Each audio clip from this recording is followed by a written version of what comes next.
We begin our story with someone saying that the students, after studying for so long, have learned the theoretical part about the profession system. In the place, one can clearly see a strange transmutation circle glowing in green, and the man in front shouts that today is the day their professions will be chosen and determined, and this is the headmaster of the first CI Academy, known as Lu Yun. This elder states that he doesn't want to take much time and only hopes that they become like their seniors and turn into one of the pillars of the human race. We can see that everyone is tense with the situation, as if the atmosphere itself is heavy. And among them, we see our protagonist, Lin Moyu, who is a reincarnated one that came to this world years ago. It is described that this is a place with a typical RPG game style with dungeons and secret areas. After their profession selection, they can gain experience and level up by killing creatures in those places. After countless human sages made efforts, they managed to create a stable society throughout this world. And of course, the most popular professions are the combat ones, followed by support professions, which are divided into 4 rarity categories. In the end, even with the entire population of the city, no one has obtained a legendary profession in the last 10 years. Soon, the announcer states that the transmutation circle has been activated to be used, and a friend of our protagonist approaches asking what profession he wants to receive. And this blonde says he wants to be a knight. After all, he'll be able to protect all the girls and even help our protagonist with a shield. But others approach him, telling him not to talk to that idiot because he's the type who doesn't talk to anyone and has no kind of potential. However, the friend promptly states that our protagonist just doesn't talk because he doesn't like to waste his words in the end. We then see the presenter greeting the formation master of level 52, saying he apologizes for bothering him. The boy observes this and is shocked to realize that there is an extremely rare support profession in front of him. And the bearded man says he'll call them by name and they should step into the transformation circle, and the first will be the one called Suda. The class that was chosen was the farmer for this man present in the location. Desperate, the teenager can't believe he got such a useless subsistence class. Everyone around him says it's not a bad profession, but it could have been better in the end. Another boy is called, and he receives the chef class, saying he's satisfied because he inherited this ability from his father who has the same profession. The elder states that the students are quite common, and it is said that a rare profession could appear. And with a smile, the old man says it would be interesting if a high-level combat class appeared, which is said to happen only twice a year. We can see that the next is Shizaksu, who says she won't fall behind the protagonist and will show she's a true genius. In her thoughts, she states that the two are considered the greatest geniuses of this academy, but the boy has always been above her, though she won't give up. The elder, as he stares at her, realizes she has enormous latent potential in her veins. Soon, the bearded man asks what is being said, to which it is replied that her mental strength is extraordinary, and because of that, she might awaken a mage class. As she steps into the circle, it's visible that a flame begins to rise with a reddish hue, and huge explosions begin to happen in the sky. And there, everyone realizes it is the emergence of a rare profession. The combat class that was given to her is the elemental mage. Everyone there screams that she is truly amazing for getting something of this level, saying that, as expected, her reputation is well deserved. The elder states that the young woman has great talent, thus prompting her to show respect by bowing before her senior. The girls around say she did excellently in everything and even believe that this time she might be able to surpass that annoying Lin Moyo. But the girl, upon hearing this, is surprised and thinks about our protagonist, who is the next to be called for his class selection in this very important place. With a dark tone, she watches while giving a brief smile, believing he won't have much potential. The elder states that the boy has nothing special, which is said to possibly be due to his simple demeanor. However, the boy is considered the #1 genius of this academy, making the elder say that this has nothing to do with the class selection. But the bearded man wonders whether the protagonist will really be able to obtain a rare profession. Suddenly, as he steps into the circle, we can see that a massive storm of power has erupted in this place. The clouds begin to grow heavy, and everyone there realizes that this is an extraordinary sight, since not even the weather forecast had predicted this. The man questions what is happening at this exact moment, as he has never seen anything like it. And the elder states that this is a vision of something much greater that is about to occur. The headmaster, feeling an extreme pressure, says it's completely terrifying and wonders if it will be another rare combat or even support profession. The girl, on the other hand, thinks she can't lose to our protagonist and says this vision is much greater than the one she had when she received her profession. One of the students suddenly notices something dark coming from the clouds in this place, and we can see several eyes appearing amidst the storm as if it were the omen of an army. As the clouds dissipate, it's clearly visible that undead have begun appearing in this place that was supposed to be safe. One person ends up falling backward, saying that these clouds are a vision of the end of the world because they are full of the undead. And we can clearly see that an entire group of them has appeared in the vision of our protagonist, who has just received this powerful class. The girl knows this is only a vision, but isn't sure if she'll be able to fight something of that level. The souls settle calmly into the body of our boy as a whistle echoes through the area, and thus it is described that his combat class is that of a necromancer,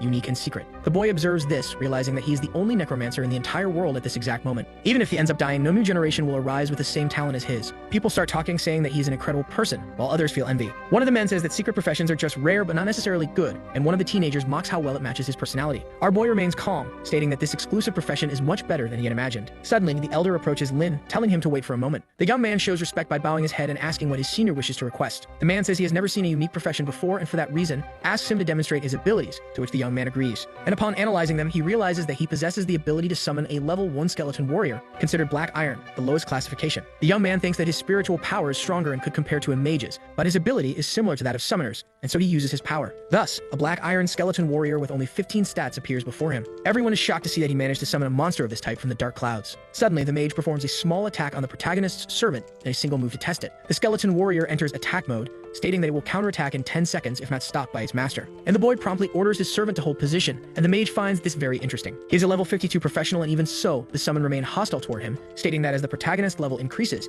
it will become even stronger. The elder promptly thanks him for this beautiful demonstration, hoping that the young man will grow stronger over time. Soon, the boy begins walking alongside his summon, who is escorting him at this very moment. The blonde approaches, saying this is really cool and asking if he can touch it. As he does, he asks if his powerful skeleton is said to be stronger than him, surprising the friend with such a statement. Soon after, he is called to be the next, and then says he will get his profession and return to talk to him. The system explains that the space is 1 out of 10, and the young man realizes that he can summon it without using energy this way, and upon leveling up, he can store even more than before. But then he becomes a bit thoughtful as he considers this possibility, because when he received his profession, he was able to see a true necromancer, and one day he too will be capable of slaying dragons in just a few seconds using his army. The blonde approaches again, saying that he became a knight and from now on will be his shield, so if anyone wants to kill him, they'll have to go through our protagonist's corpse. And the friend promptly says that he spoke after so long and admits he did it on purpose just to see if he was paying attention to his words. The presenter clearly says that professions don't matter, it will have a chance at the academy if they improve and prove their worth, and for that, he wishes them well. Lin Moyu thinks that the newbie dungeons have monsters from level 1 to 8 and are not very difficult, being the safest compared to the world outside. Suddenly, Su approaches, saying she wants to compete with him to compare their exam results, to which the young man promptly agrees. The boy walks past her while she says it's decided, declaring that she won't lose to him, because even though she lost today, she won't give up. We see our protagonist's house, where he's looking at a photo on his shelf. He tells his grandmother that he got a profession and that it's super rare,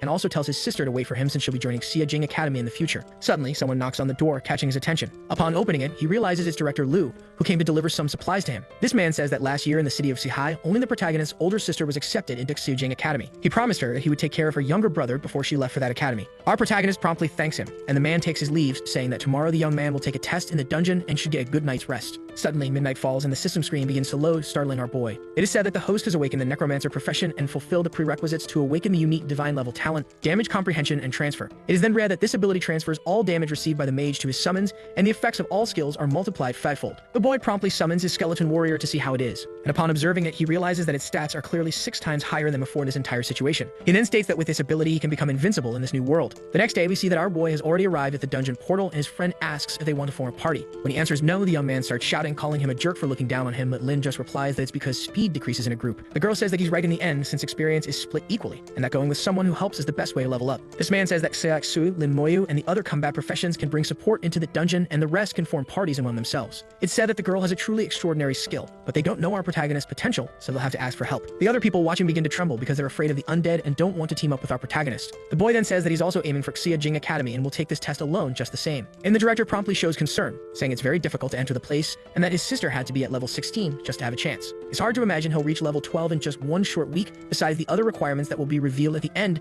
and which no one knows for sure. However, our young man says he is confident, which makes the director agree with the situation since, as the protagonist has a secret profession, it might work. The girl says they'll compete to see who's faster, and so she'll take his silence as a yes. Our young man, on the other hand, just scratches his head, thinking she's really competitive in the end. Soon he approaches the portal, already preparing to perform such a feat. And as soon as he enters, he thinks that he used 10 of his points to summon a skeleton, and after meditating, he recovered 40 points and will summon 4 warriors. With that, the young man extends his staff forward, commanding them to advance, giving the final order that they must find and kill all the monsters that appear in front of them. The skeletons are fast and can eliminate the creatures extremely easily, and the boy thinks that each monster increases his experience by 1%, so eliminating 100 will already be enough to level up. In the end, since the skeletons gave him all the experience, it's really productive. After half an hour, he already manages to level up in an overwhelming way, and all his stats increase equally. The boy promptly says that he will summon level 2 warriors from now on, thinking that the stats have even increased, and this is only the beginning of his story. The creatures are extremely powerful and can eliminate the monsters with enormous ease. Our boy, on the other hand, realizes there's an extra function, as the path of the skeleton warriors will create a map for him. However, some monsters end up slipping through, so it's a good time to test his new active skill. And so he uses Soul Flame on one of the cats that was watching. Since his ability is amplified 5 times, even a creature like that ends up turning to ashes due to the spiritual attack, which ignores physical and magical defense. And with the boost from the necromancer talent, it's important to say that this profession is probably stronger than the legendary ones, and so he levels up again. With a confident smile, our young man looks forward, and he summons more skeleton warriors to assist him. The system keeps notifying each creature that was killed and the experience obtained from each animal. It is said that the duration of this dungeon is 12 hours, and in 4 hours he reached level 4, and if he continues like this, he'll reach level 8, where he can enter the suburbs of Taihai. We see the outside where Xiepsu's father is talking to the director about his daughter's status. The man says he did nothing but take care of her, as she works hard and is very smart. Besides that, she obtained an extremely rare profession. But the father is afraid because he can't miss her first dungeon, and her seniors have rare professions and only reached level 5 on this journey. The director, on the other hand, says that they'll be able to predict the level up speed by judging how they entered earlier in the day. It's said that there's a countdown inside the dungeon, and after 12 hours they'll see how strong they've become. This man heard about a secret profession that emerged, and it's said that yes, it's Lin Mohan's brother brother, and he says he'll make sure the girl stays under his protection. We then return inside the dungeon where we can see a mist settling in the air. The system informs that a level 7 bear was just eliminated, and the protagonist realizes that his skeletons can be up to 500 meters away from him. Almost 7 hours have passed and he hasn't seen any level 8 monster and wants to know how the others are doing in this situation. As he walks further ahead, he observes the place calmly, until suddenly something rushes in his direction, catching his attention with extreme tension. And as soon as he's hit, his passive damage transfer ability is activated, making him unscathed. This is a level 8 whip tree, and it will attack any living creature that passes nearby, and our protagonist promptly realizes this is the dungeon's monster. And he states that with his own stats and the warrior's stats, there won't be any problem eliminating the tree. Thus, the first skeleton charges forward, attacking the trunk of the massive creature in a single strike. But then he realizes that it didn't die in one hit like the previous ones. And he notices that it takes 4 strikes to eliminate a level 8 monster, and that will greatly slow down his leveling speed. However, in the end, there are 100 of these creatures, so it will be nothing more than a sanctuary of experience. So all the undead charge forward to eliminate the trees and gain experience for their master. With a single strike, we can see that the skeleton completely destroys the tree, and several notifications appear on our protagonist's screen. After some time, we can see someone coming out of the portal, scaring everyone there because it's necessary to get past the level 8 monsters to reach the exit. But upon exiting, our protagonist says that he killed all the monsters inside, and that's why he decided to leave the place. The elder realizes that he reached level 7 in just 10 hours, and the boy says that there weren't many monsters and that he'd at least like to go to the suburbs of Sihai. This is the first time that the old man hears of someone who killed everything in that dungeon in such a short time and wonders if it might be an ability of the necromancer. As a reward, the old man says he will allow him to arrange a travel certificate and that he can rest and wait for the other students because everything will be organized. The executors promptly notice that the boy came out of there without any companion and in much less time than expected. And so the director explains that he is Lin Moyu and crossed the easy level dungeon by killing all the level 8 monsters in the area. As expected from a secret profession, this class could easily be among the legendary ones on the continent and is likely to reach much higher levels. The director says that this boy has a brilliant future, and if he enters the Sing Academy, then he thinks they will have a headache and Sui will likely be impacted. And the old man promptly says that the results in that place never change and the girl has been in second place for 2 years, surprising the elder who didn't know that. Our boy is meditating and thinks that so far the number of skeleton warriors has already reached 24 out of 70, so he should use the time during meditation. We see another person coming out being Sue, who says she won't fall behind the protagonist and asks where he is at this exact moment. Then she realizes that he has already left the place and questions how that's possible. And she is startled to see that he's already at level 7 in such a short time, surpassing her again. We see her father calling her and she wonders why he's there, though her mind remains uncertain. The elder tries to calm her and the young woman says that Baster has always been ahead of her through all the years. But then she says that this is her own issue and she can't keep losing to that idiot, and the father reveals that he killed all the monsters in the dungeon in just 10 hours. The young woman is immensely surprised by this because she left the area of level 7 monsters and didn't see any of rank 8 and questions how something like that is even possible. The blonde promptly approaches the protagonist in tears, calling him boss and asking if he can take him along next time,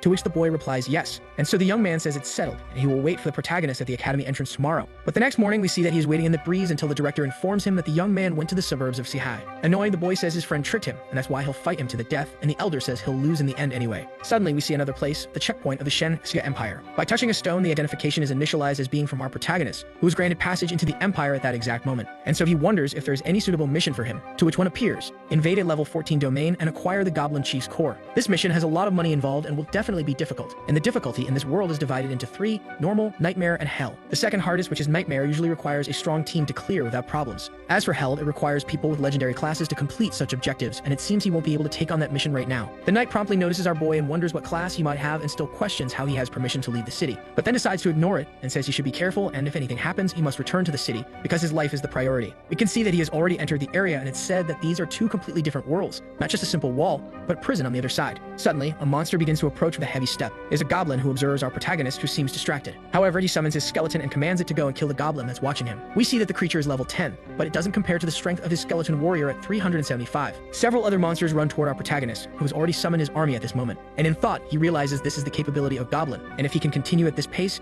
he'll probably reach level 15 by the end of the day. But it's still strange to know how his sister reached level 16 before the final exam. But then he remembers how radiant she was and how she asked what he wanted to eat every single day, and that's why he will enter the academy no matter what. Upon reaching level 10, it's impressive how quickly he got there, and his spirit level has already reached 300 because he's a mage or something like that. In addition, his skeletons have been upgraded to bronze level, and when summoned, it's noticeable that their stats increased immensely, and they gain new abilities. Our protagonist thinks that now he'll be able to dominate this area with his skeleton warriors, but now he realizes he has wiped out all the monsters in the area, and there's no longer a way to level up with them. Suddenly, an arrow flies in his direction, making the young man widen his eyes, and as he's hit in the chest, his passive damage transfer ability activates, making the damage practically null. Looking ahead, he sees a woman passing by and wonders who she might be. Observing her more closely, he sees that she must have the assassin profession, and the one who attacked him likely had at least a bow and arrow in the end. The girl promptly walks past both of them, ignoring them in that moment, and our protagonist does the same. We see 2 men approaching, and our boy realizes these are the ones he was looking for. Their direction in the end is wrong, and they'll never catch that assassin. One of the men says the person was cunning and also managed to escape, and the archer asks if he saw anyone wearing clothes similar to those of the assassin class. class. But our boy ignores them, saying that her arrow hit him and therefore she should apologize immediately. The archer promptly apologizes without any concern and wonders how this kid, hit by an arrow, is still fine. Our protagonist says he shouldn't do that again, further irritating the man. And the blonde who is with him notices that the young man has a skeleton warrior right at his side. The creature promptly steps in front of its master just to protect him from any incoming attack. Angrily, the blonde says that summoned undead only come from a class of disgusting people and definitely not from a good person. However, his companion tells him not to do anything in the end, as it would be troublesome. And the blonde promptly says he knows that, which is why he decided to ignore all of it. Our protagonist says they're smart, and if they did anything, they would receive something 100 times worse. His experience efficiency has decreased, and after reaching level 10, it takes 3 times more than before. He doesn't have much time in the end, but it's also impossible to return home at this exact moment. If he wants to enter Exceeding Academy, he needs to try harder than anyone else in his school. We see the trees being lit by a fiery glow, a campfire our boy made, and so he thinks he won't be able to reach level 15 by the day after tomorrow, and will only be able to enter the academy if he reaches level 16. He questions how his sister managed to level up so much because even with a legendary profession, it's still hard to believe she was that fast. But then he remembers the XAI Mine dungeons and that she may have formed a team to invade on Nightmare difficulty, and that was why she returned so injured. With that in mind, he says that the next day he'll see what he can do to catch up to her. Soon, some time passes and night echoes through the whispers of the forest, and someone suddenly approaches, catching the attention of our protagonist's protective corpse. The boy realizes it's a professional and wonders if there are still people who hunt in the middle of the night in this place. But as the person approaches, it turns out to be the assassin from before, who asks if the young man has any food with him. Our boy promptly hands her a sweet potato without any hesitation, seeming to be extremely kind. The girl then takes off her mask, revealing herself to be extremely beautiful. But then in his thoughts, the boy says she looks really hungry and wonders how that's possible. From eating so quickly, she suddenly starts choking, catching our boy's attention. She grabs a water bottle and drinks it all at once to swallow everything properly. She then thanks him and asks what our protagonist's name is, since he hasn't introduced himself yet. But the boy, being someone of few words, simply remains silent, watching her. She says he may not like to talk, but at the very least they can analyze each other's abilities to learn more. Both touch fingers, using the analysis skill to read one another. But our boy is surprised to see that the skill failed and didn't retrieve any information, and the young woman doesn't seem surprised by this. The girl reads that his name is Lin Moyu, and that he's level 10 with the profession of necromancer, something she's never heard of before. But she thinks she saw him with a skeleton soldier and states it's something extremely rare after all. The girl waves her hand, asking why he doesn't speak, and then suspects he might be mute, but our young man promptly asks why. Completely happy, the woman realizes that the protagonist is still capable of speaking after all. Then the boy continues by repeating the same question, asking the reason for that. The girl explains that she has a blocking medal that only allows someone 10 levels above her to analyze her. Then she puts the item away and tells the protagonist to try observing her ability again. The boy points his finger, which charges up again to view her stats. And upon seeing the screen, he realizes that the young woman is a level 19 shadow assassin, something quite unusual in this place. Suddenly, both of them get a bad feeling, and our boy has a mental image of enemies approaching from 2 different directions. The boy realizes that his skeleton detected that they're trying to surround him in this tight space. And the girl says they haven't given up and mentions she only has a mid-rank scroll, so she doesn't want to be chased around for another day. So as she gets up, she says she's leaving because she's in trouble and hopes to see him again. However, she dodges an attack coming from behind her with extreme agility. But when it hits the trunk, we see that the projectile emits an aura, immediately marking our protagonist and his assassin companion at once, while the archer laughs at their expressions. A marking arrow is really a problem, since she won't be able to go invisible or even leave the area quickly like she usually does. Our protagonist watches the scene, realizing that this archer has anti-invisibility skills, something perfect to be used against assassins. He assumes they came prepared, and the blonde says there's nowhere to run this time. It's said that he knew the two were a team because a filthy rat and an evil summoner make a good pair after all. The girl tries to say he has nothing to do with this and offers to hand over the scroll skill, so they'll never see each other again. But the archer says that could have been accepted yesterday. Now the safest decision is to kill them, so there won't be any rumors about what happened here. The young woman tells the protagonist she'll distract them while he escapes, while he worries about his new companion. She tries to explain that she's a shadow assassin and can dance freely away under the moonlight, to which our boy says that can't be true, because she's already been marked and her invisibility won't work against this type of enemy, who is now in every direction. The archer quickly shouts for them to stop wasting time and just kill the girl already. And then the blonde-haired mage raises his staff, saying he doesn't want to take the protagonist's life. He wants to watch him suffer until the last moment of his pathetic existence. Then the illumination skill is used, making everyone visible in that open field. It's explained in thought that this completely disables shadow and invisibility skills, so the assassin is now destined for a brutal death. But the girl, growing tense, says she has to give it her all so she doesn't end up dying right there. And all 3 men are already prepared to eliminate our protagonist along with his new companion in a single strike, leaving no witnesses. The entire field is against them, and we can clearly see that our protagonist remains relaxed in the end. He then briefly raises his hand, summoning his shadow skeletons to his call. The mage tries to say this is a waste of energy, and that undead summons are disgusting to an extreme level. He immediately shouts that the fireballs of a level 20 mage are enough to turn them into ashes. The girl tries to pull our protagonist, telling him to run as fast as he can to avoid the attack. But when she tries, she realizes it's impossible. Spiritual threads have already been tied to her shoes, preventing her from escaping. The archer fires 3 projectiles, saying this is the moment they say goodbye, to finally end the evil that is those 2. The girl can only shout that this is bad as the 3 arrows fly in her direction. She tries to push the protagonist to help him dodge the attack, but then she realizes it's impossible to escape. After all, the fireball is heading toward her while the arrows come straight at her, making her eyes widen. Suddenly, we see our protagonist group finally emerge from the shadows all at once. The first skeleton takes the attack directly without suffering any damage. Meanwhile, another monster uses its own sword to block the attack, which fails to cause any harm to it. Another creature also emerges, charging at the knight with its shield to stop him from moving toward the protagonist. And the force is so great that it pushes back the one who is supposed to be the toughest among the group. The skeleton that took the fireball is completely intact and skillfully holds its axis, ready to end the situation. The mage then questions how this is possible, since his analysis skills said this boy is just a level 10 necromancer. He then desperately shouts not to let him get closer, saying a level 20 mage shouldn't lose to someone 10 levels below him. The archer starts questioning what that was as he doesn't understand how any of this is possible. And the knight says his skills have no effect on these summons, so they question why their attributes are so high. To their surprise, several blue flames form around the archer. They also settle around the knight in the same ghostly way. And stunned, the mage can feel that danger is arriving at that very moment. After all, an entire army just appeared right then. All of different sizes are now surrounding him, ready to eliminate those who dared attack our protagonist. Their images are fragmented as if they were weak, but it's clear they have much more strength than they appear to. The young woman is left speechless upon realizing that these are the same skeletons from before, and they seem extremely fragile, but can endure these powerful attacks. She questions if such a massive summoning could really be done by a rare or even regular level mage. Our boy, eyes closed, gently pushes his companion. Then he opens his eyes, which emit a deep blue flame of a necromancer. We can see that the protagonist's stats are much higher than before, to the point where his comprehension power has already increased his summon abilities tenfold. Sensing the danger, the mage quickly tries to raise a magic barrier around himself. However, the creatures are able to break through that defense with a simple physical attack without any difficulty. With the second charge, the boy can feel the pressure of being about to die. In desperation, he raises his staff, summoning flames around him to try and protect himself while attacking. He follows that with a maniacal smile, shouting for the creatures from hell to taste all his power. However, our protagonist's soldiers pass through the flames without any difficulty, charging at the mage as if he were nothing more than a cockroach. And so they finish him with brutal attacks, splitting his body into 3 parts. The archer thinks this is completely insane, as instant death is supposed to take a few seconds, and he doesn't understand how he's even being tracked in this situation. In the end, escape seems impossible, and his speed has reached a level of 1500, so it shouldn't even be possible to keep up with him. Our protagonist, however, ends up surprised to see that the knight has extreme defense abilities. It's said that with that, he can withstand attacks from a level 40 mage, and individuals who possess this kind of power devote their time to mastering it completely. But the man says these skeletons are terrifying, and if he had known he was walking into his death, he would never have accepted this in the first place. Our boy promptly raises his hand, thinking he can't let them escape, using the ability of his soldiers to make sure they can't get away. This is the Fury attack that increases the damage by 200%. The knight screams in fear upon realizing that the undead are even capable of using unique abilities after all. It is said in his thoughts that his ability lasts for 1 minute, but the time is reduced with each attack, and that's why this is his limit. So in desperation, he can only curse the heavens and the world as the corpses come toward him. Our protagonist remembers his sister saying that if he's going to do something, then he must not hesitate at any moment. The young girl observing this questions whether they're all dead, as Lin Moyu wasn't even fazed by it. The boy, on the other hand, thinks that when a professional dies, the items they stored are dropped, so he'll check it out. Looking at them, they realize they're from level 18, even rare equipment for people of that level. The girl states that these weapons can only be obtained from the Carmen Orc dungeon, mainly from level 20. The boy promptly uses his storage space to keep the equipment, which is useless but should be worth some money on the market. Then he notices a primary skill scroll worth 10,000 gold, and the girl says he can try using it to get a new ability. She then says he shouldn't sell it, as something primary isn't worth much in this world, and the young man asks how to use it. The girl quickly says it's simple. He just needs to shout and use it while holding the scroll. But when he does it, nothing happens, and we realize the boy fell into his companion's prank. Laughing, the girl says she might have lied, but if he really wants it to work, he has to say it with more passion. Observing this, our boy realizes he probably just needs to inject spiritual energy to activate the scroll. The girl is surprised that he figured it out so quickly, and is even disappointed because she wanted to keep messing with her friend. In the end, our young man gained the corpse explosion skill,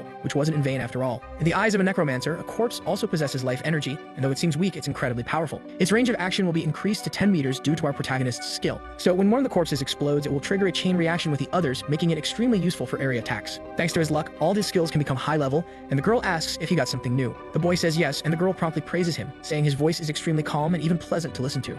Our protagonist, on the other hand, looks at her, thinking she's quite different from the other girls at the academy who only despise him in the end. And so he says that his friend has a beautiful voice, leaving her completely over the moon at that moment. The girl hands a small chest to our boy, saying it's for saving her life and for the compliment. The boy is surprised to see it's an intermediate level scroll worth at least 1 million, being very valuable after all. But then he realizes the girl is being chased because of it and questions in his thoughts whether she's just giving it away so easily. After a while, she decides to explain that she found a secret chest in the Carmen Orc Legion dungeon, something random that she was lucky to discover. She got the scroll when she opened the chest, and it was something extremely casual for her. But what the young woman hadn't noticed was that she was being watched by those bastards who wanted to rob her. Even if it wasn't worth that much, it was something she rightfully earned. That's the story of how they were chasing her, and after running for 2 days, she managed to reach this place in the end. Our protagonist points out that she nearly died, and the girl reassures him by saying that if she suffers a critical hit, she'll be transported far away, but still thanks him. Trembling slightly, she says it hurts to be wounded and she's terribly afraid of it, and our boy thinks the young woman is even more of a rich girl than he had imagined. The girl promptly asks if he has anything to eat because she's starving and asks for the potato. While eating it, she asks which university the boy plans to go to since he's leveling up, and he replies it's Xie. She then says it's not bad at all, and with his ability, it's impossible for him not to get in. If he can't, then no one else will be able to. With that in mind, she decides to give him a tip not to forget to go to the Shengshan Tower as soon as possible. The reward will be doubled on the first challenge, and he has to clear as many floors as possible on his first attempt. That way, he'll earn several academy points that are worth gold coins, besides other things like the crafting seminar at the university. After all that conversation, our boy covers her with a coat, seeming to even enjoy this unexpected company.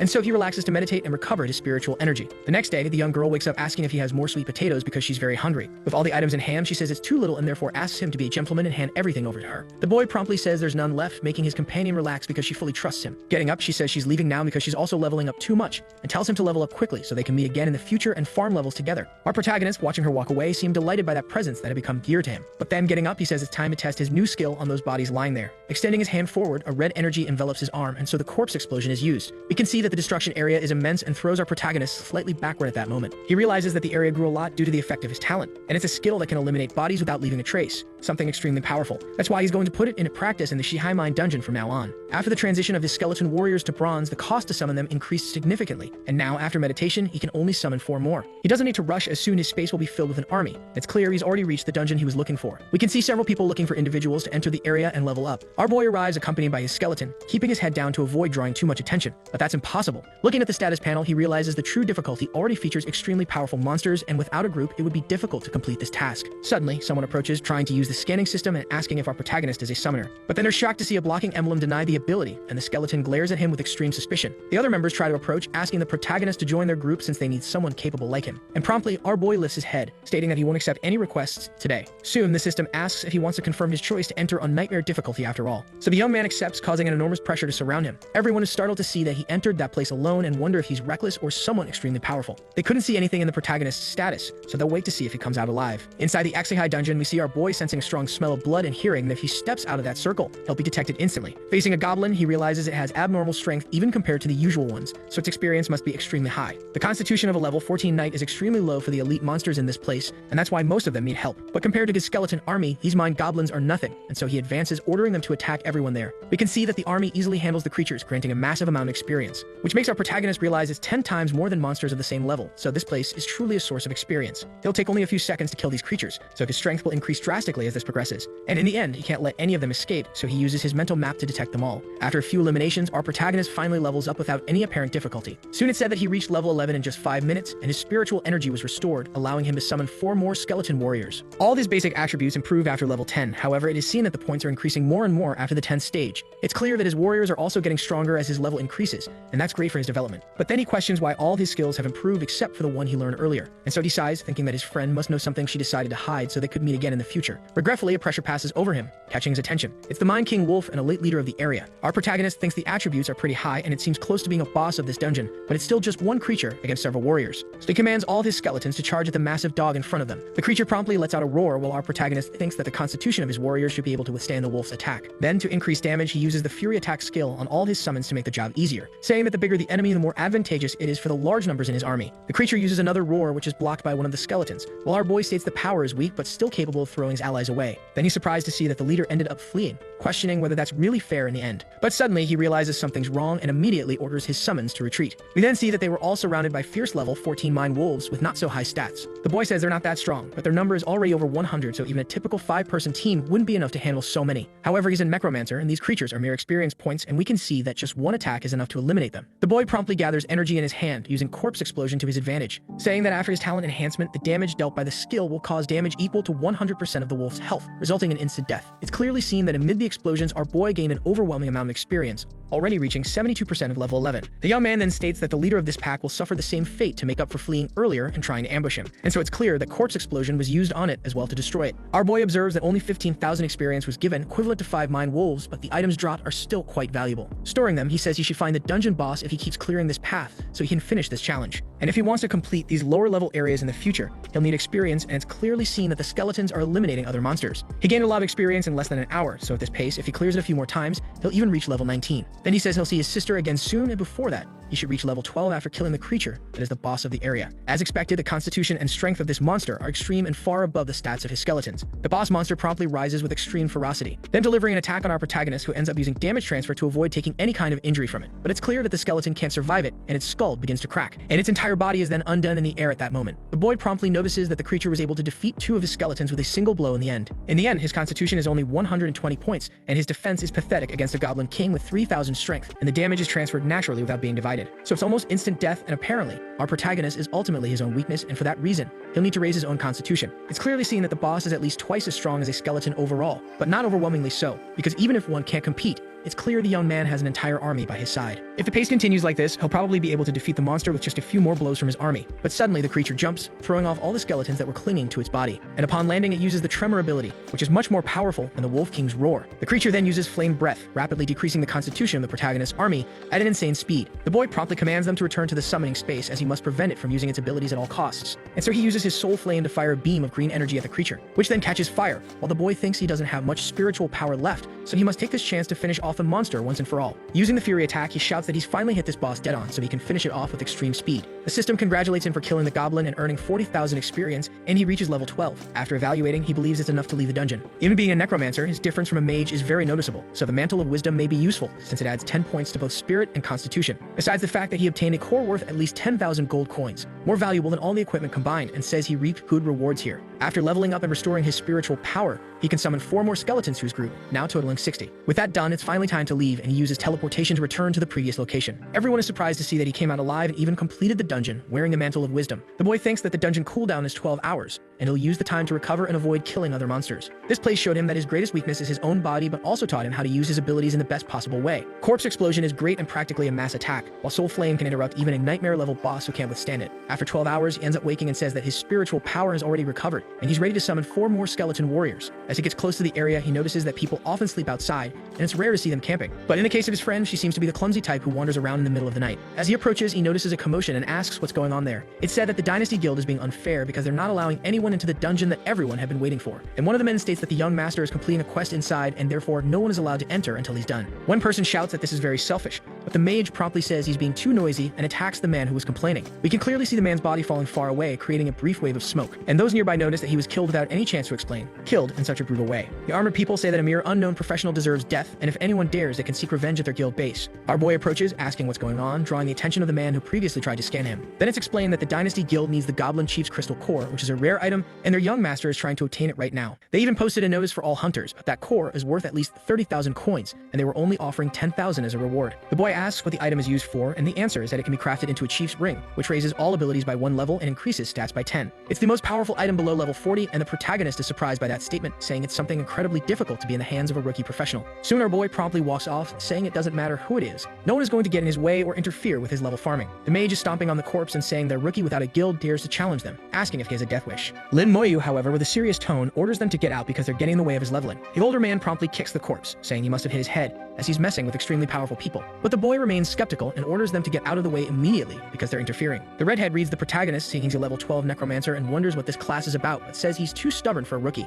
Everyone around him tells him to stay away from those people because they're unreasonable and will end up killing him without hesitation. However, the apparent leader of the area realizes that when looking at the protagonist, he feels nervous and questions why he's suffering so much in his presence. Preparing to attack, he says he'll kill him if he takes one more step forward in his direction. And our boy, without any hesitation, simply does as he was warned, stepping forward. The men quickly get ready, and the leader orders them to kill the protagonist immediately. The level 25 mage promptly raises a barrier, saying that no matter how strong his summon is, it won't even be able to kill him while standing still. But then he questions what kind of creature it could be and why it's so powerful, since his shield can withstand up to 5 attacks from a warrior of his level. Our boy activated the Fury ability, and the man thinks he'll die from the next blow that hits him. And suddenly, out of instinct, he ends up using the fire ring of repulsion to push the corpse away from him. Then he yells for everyone to stop just watching and start attacking, while thinking he barely survived. A knight charges forward, saying he'll completely destroy the protagonist's summon without any difficulty. But upon being repelled, he questions how that's possible since he's many levels higher. The older man orders them to kill the summoner, since the summons will disappear afterward. And so the archers prepare, saying he dared to challenge the wrong guild, and that he'll die because of it. Everyone tries to shout for our protagonist to be careful and dodge, or he'll be brutally killed if hit. However, the young man raises his hand, summoning his skeletons to appear right then, protecting him with their weapons without any difficulty against those attacks. The archers question how that's possible, since summons shouldn't matter that much if the summoner's level is so low. The mage realizes this is extremely problematic, having to face numerous enemies all at once. So he decides to run back, ordering them to stall him as much as they can, and then uses Serpent Dance, a level 20 mage skill and the most powerful attack that can be learned at that level. When it hits, our boy remains unharmed in the middle of those flames that blind the vision of his opponent, who then smiles, boasting that the protagonist must have died in the fire. We can see the explosion starting to fade slowly, and the corpses remain still in place. And then they charge toward the guild, who are confused by how many there are, thinking to themselves they're being overwhelmed in numbers. The mage promptly raises his staff, ordering everyone to form up to launch an attack. We see that many blessings and buffs were applied to the entire team to try to deal with our protagonist, and the redhead thinks their guild is extremely experienced and knows how to work as a team, so they're unbeatable against a solo opponent. Our protagonist commands everyone to step back, and the bystanders obey, sweating cold. The boy promptly opens his hand, using the soul flame at that moment, then throws it at one of the archers in a single strike to eliminate him without any trouble, while a woman tries to cast a healing spell. And the mage thinks it works, saying that the healers from the Dynasty Guild are the best. However, the woman with her hand over her mouth says the archer is dead with no chance of getting back up. This shocks the leader even more, leaving him confused and questioning how that's possible, and he wonders if his group is really going to be wiped out by just one person. Our protagonist coldly orders all of his soldiers to attack those who are in the way. A knight promptly uses his shield to try to defend and protect the others. However, with the undead using the Furious Strike ability, it's impossible for him to hold for long. The mage shouts for help as fast as possible, questioning where the support and those who give blessings are. And suddenly, one of them ends up seeing a blue flame in front of him, questioning what it could be, until suddenly that fire spreads across his entire body, and we can clearly see that both of them are eliminated with extreme speed. The mage with his cloak states that everything is over there because their formation is breaking down little by little, and in desperation he orders everyone to run, saying that the bastard they're fighting isn't even human. Soon, a skeleton impales one of the men while our protagonist states that there's nowhere to escape from his army, and so he uses corpse explosion, explaining that after being enhanced by his talent, the enemies will take damage equal to 100% of their HP from the corpse explosions. Since a tank's health is often much higher than any other class, if the damage is 100% of their HP, no one will survive. One of the men tries to approach the leader, desperately begging for help, and we can clearly see his veins bulging as he watches his ally's body explode right in front of him. Terrified, the man can only fall backward, stating that what he's seeing is an image from hell and can't be real. Our boy keeps walking without any concern, watching the explosions happening around him. He wipes the blood from his face as he approaches the portal in front of him, and to completely eliminate any trace of what happened, he decides to use corpse explosion at that moment. The onlookers say that the members of the guild died, and not even the corpses were left behind. One of the men says they'll come back to kill anyone involved, so everyone should leave so they're not mistaken for accomplices, because no one will be able to find them. We then jump to half an hour later, where the apparent young master says he still hasn't obtained the Goblin King's core. One of his companions says something's very wrong because there's no one there, confusing the blonde who questions what happened to Xiaoju's group. Someone orders a message to be sent, saying that if they're nearby, they'll respond immediately. Feeling tense, the older man says he's sure something is wrong, because they may have been in a battle that didn't even leave traces of their corpses in the end. And that's why it's dangerous there, so they'll leave as quickly as possible to avoid anything bad from happening. Our protagonist an hour later is still killing the final boss of the area. We can see they even obtain a magic book from the monster, and while observing it, he thinks that another core didn't drop, so it really was a stroke of luck. But the magic book in his hands is quite useful, as it can improve his soul flame and corpse explosion that was useless for his skeleton warriors. He's already reached level 13, and experience points are getting harder to gather, so soon he'll need to finish the dungeon 3 more times to reach stage 15. That's a bit slower than he wanted it to be, but it should be enough to enter Xiajing Academy, so he uses teleportation. As soon as he leaves the place, he realizes that everyone had left, which was expected. After all, it's the best option for them. The next day, we see Sui arriving at the location already at level 10, and she says she can finally challenge this mine. But then the girl is shocked to see Lin Moyu already there and entering the dungeon alone. She says she can't believe this is happening and that it'll be easy to find a team, so she won't lose to the protagonist. 45 minutes pass, and our boy is already able to summon at least 72 skeletons at once. Extending his hand forward, he says it's time for this boss to finally wake up and face him. And in a comedic tone, he warns that the boss will always die in the end and should just accept it, because dying at the hands of the protagonist is extremely fast after all. 12 more hours later, the boy laughs, saying he only has to come back 3 more times, and by now they know each other very well, so it won't be a problem. After reaching level 14, he has a total of 76 skeleton warriors who have already raised their stats up to 2,300, and it's a shame he can't improve the skill of his army. Suddenly, someone approaches, calling out to our protagonist and clearly injured. It's Sui, who asks what level he's at now, and the young man replies that he's at stage 14. Upon receiving the answer, she is surprised and questions how it can be so fast since she's only at level 11 at the moment. She says that even if someone can solo a dungeon, there's no way to level up that quickly, and the gap between them is growing at an overwhelming pace. The girl states that she won't lose to him, and our young man watches Xia, wondering if she's going to enter again without having to wait for the cooldown. We can promptly see an hour later where she has already exited another dungeon and is out of breath, and then she yells that she's a level 11 mage looking for a team and thinks she needs to go a few more times. Our protagonist states that this girl is extremely competitive, though he hasn't found a chance to ask her a question. An hour later, she exits the place stating that she won't lose to Lin Moyu, who tries to call out to her. However, someone announces that they're about to enter the dungeon and only need a mage, and she immediately volunteers. Half an hour later, she arrives saying she's exhausted and that she finally reached level 12 and will soon catch up to our protagonist. The boy asks if she's not tired, to which she replies yes, saying she doesn't want to move a finger anymore, but still can't stop. Angrily, the girl says that after living in the protagonist's shadow for so many years, she will definitely surpass him this time, and the boy covers his face, thinking it's unnecessary. Soon, the girl says that she has to enter Xiajing Academy just like him, to which our protagonist replies that she should do it on nightmare difficulty to improve. However, the girl says it's impossible because she needs an elite team to complete it, and would need professionals at level 17, and no one would accept her. With that in mind, our protagonist finally asks how she's able to ignore the dungeon's cooldown time. Sui is surprised that he doesn't know how that's possible, since she thought he was really impressive. But then she says that if he asks nicely, she might even tell someone as gloomy as him, who stays silent. The girl says he's really no fun, then explains that she has a cooldown item that allows her to cancel the dungeon's timer. The boy thinks something like that is truly amazing to exist and sees that 3 of the 10 uses are already gone. He asks if that thing is expensive, and she says yes, because her father cried to get one of those. The girl says there are only 2 days left and she can still use it 7 more times, but she still has to go 9 more times to reach level 15, so she's going to die of exhaustion if she keeps going. Our boy watches the situation and stays silent for a moment, thinking things through, and he says he can team up with her if she shares the talisman, surprising her as she remembers he's able to complete the dungeon alone. So she says she'll accept the help and will make a good team with Lin Moyu, and even if she can't catch up soon, she'll surpass him someday. Our young man then tells her to rest because they'll go in 2 hours, and his companion takes the chance to enjoy a long nap and recharge. Lin Moyu, on the other hand, uses meditation to recover his spirit during this peaceful moment. moment. As soon as they arrive at the portal, it's said that the 2 hours flew by unbelievably fast. The boy promptly uses the talisman and selects nightmare difficulty as usual. However, the girl is startled and wonders why he chose that since it's very complicated. Upon entering, she realizes that the creature's stats are extremely high and questions if he selected it by mistake in the end. To which our protagonist tells her to stay close to him, making her question if the boy has gone crazy because they'll die if they move forward. But in her thoughts, she's sure he'll laugh if she tries to run away from the dungeon. Our young man tells her to walk a little faster and asks if she's scared, to which the girl yells no. And then she's surprised to see that the goblins and monsters are running away from the skeletons, as if they can't do any damage to those creatures. She then questions what the protagonist is doing, luring the monsters in a certain direction at that moment. Suddenly, she's shocked with wide eyes upon seeing something that leaves her completely paralyzed. It's the Mind Wolf King, which is twice the size of the normal version from the dungeon. We can see the bodies of goblins being thrown from above toward the enormous creature standing in front of them. And our protagonist takes advantage of this to use corpse explosions and thinks to himself that killing them and using the explosion will save a lot of time. The young girl is startled to see her experience increase by 30% in just an instant from that death. She questions what's going on since she's never seen anyone complete a dungeon like that or even heard of such a feat. And as soon as she sees the body already dead, since her last team took over 20 minutes to kill that Wolf King who now was killed in seconds. He then calls her to continue, and Xiexui asks if he's completing nightmare level dungeons alone. The girl asks if he's been doing this since level 10, to which our protagonist coldly replies yes without any hesitation. Only 10 minutes have passed since they entered, and they're already nearing the end at an overwhelming speed for this young girl. Previous teams took over an hour to reach the final boss, and our protagonist is doing it so easily it seems natural. And just like that, she notices the final dungeon boss was also killed in seconds by Lin Moyo. Following this, both of their experience bars grow, and it's visible that our boy suddenly leveled up to level 15. Then, upon observing her own bar, she states that the gap between them increased once again in the end. When checking the rewards, she notices there's a longsword instead of a staff, and our protagonist asks if she needs it. To which she says yes, since it's a unique item and the best one for those under level 20,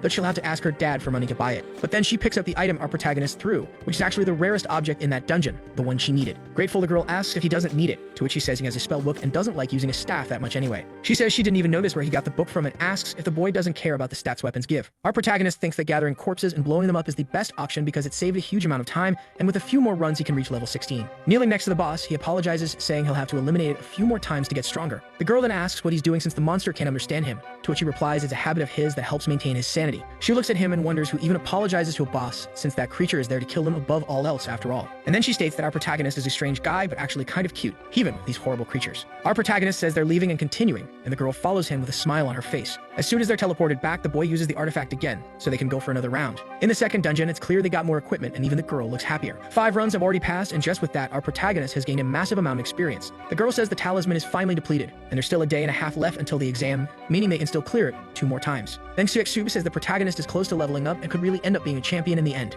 It's explained that if he earns enough points, he could be very useful at Xijing University, and might even get a chance to enter the University of Creation. They say that's the elite of the elite, to the point where the best member of the city of Xihad got in and was the only one who could. She believes our protagonist could be the second, and director Lu would smile with extreme happiness because of it. In the end, our boy wants to enter Xijing because his sister is there, but he'll take a look if he gets the opportunity. The girl quickly notices the protagonist's friend, who is struggling to find a group to enter the dungeon because he's a level 11 knight. Lin Moyo notices this and says they'll take him along, and the girl agrees with an excited smile. We're then taken to another place where an older man shouts, questioning why the dungeon was shut down since it could have caused a war among the country's powers. For a few days, it's better to stay at the guild since he managed to reach level 16 and still has to wait for the exams. The blonde guy asks what they're going to do about Jiaoji, who has been missing for a while, and admits he's worried about the situation. And the old man says he found someone who will be able to track him down, and if an unknown person did something, they'll have to face the consequences. The blonde, on the other hand, notices his friends are together at that moment, and so he assumes they might be on some kind of date, which irritates the girl, who says she'll tear him to pieces if he keeps it up. The youngest says there's no need to take it seriously, and she explains that they're taking him into a dungeon, and he'll be able to reach level 12 before the exam. In tears, the boy thanks them because the university he dreams of requires a minimum of stage 12, so passing the exam won't be a problem. The girl says she won't take him if he keeps acting weird, and the blonde apologizes,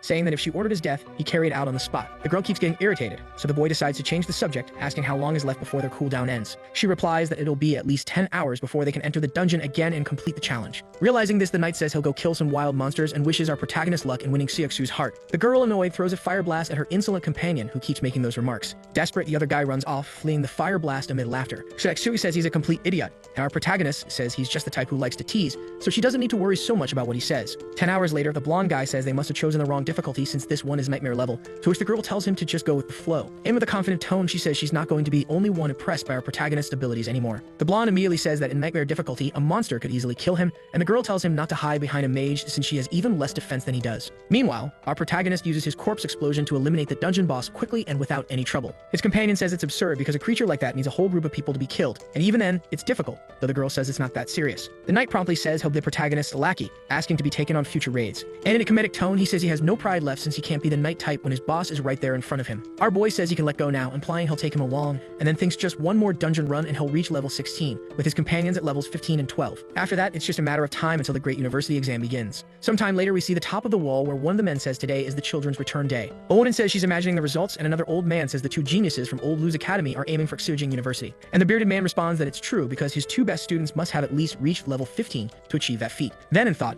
he says one is the brother of a girl with a legendary class, and the other is the pride of the Xia family, so they might be able to create a miracle. Someone starts approaching a level 12 gladiator, which surprises the head of his academy at that moment. Another person approaches a stage 13 eagle-eyed archer, impressing everyone there for having reached such a high standard. The elders begin to argue, and one of them says levels don't mean anything because the important part is the exam results, and no one above level 14 has shown up. Then it's said that Director Lu's students are taking a long time, and they assume something might have happened to them. However, the three of them promptly approach the area, radiating a powerful aura. The bearded man says it's great news that they've returned safe and sound and asks what level they've reached. The mage and the knight managed to reach levels 12 and 15 in that short period of time in an exceptional way. All the elders are impressed because the girl managed to have an 80% chance of entering Xujing University, making the old man very proud. However, our protagonist is the most surprising one, as he is a level 16 necromancer, shocking everyone present, because he accomplished an unbelievable feat for the second time in a row in this era, and one of the elders notes that they must have completed a dungeon non-stop and looks at the equipment. They're wearing items from the Goblin Chief set, which are rarely dropped during the waves of that wretched place. The elder promptly says they should get on a bus that's heading straight to the academy and thinks to himself that these youths have left the elders completely astonished. Our protagonist keeps in mind that it's plausible to aim for first place to get into the creation seminary,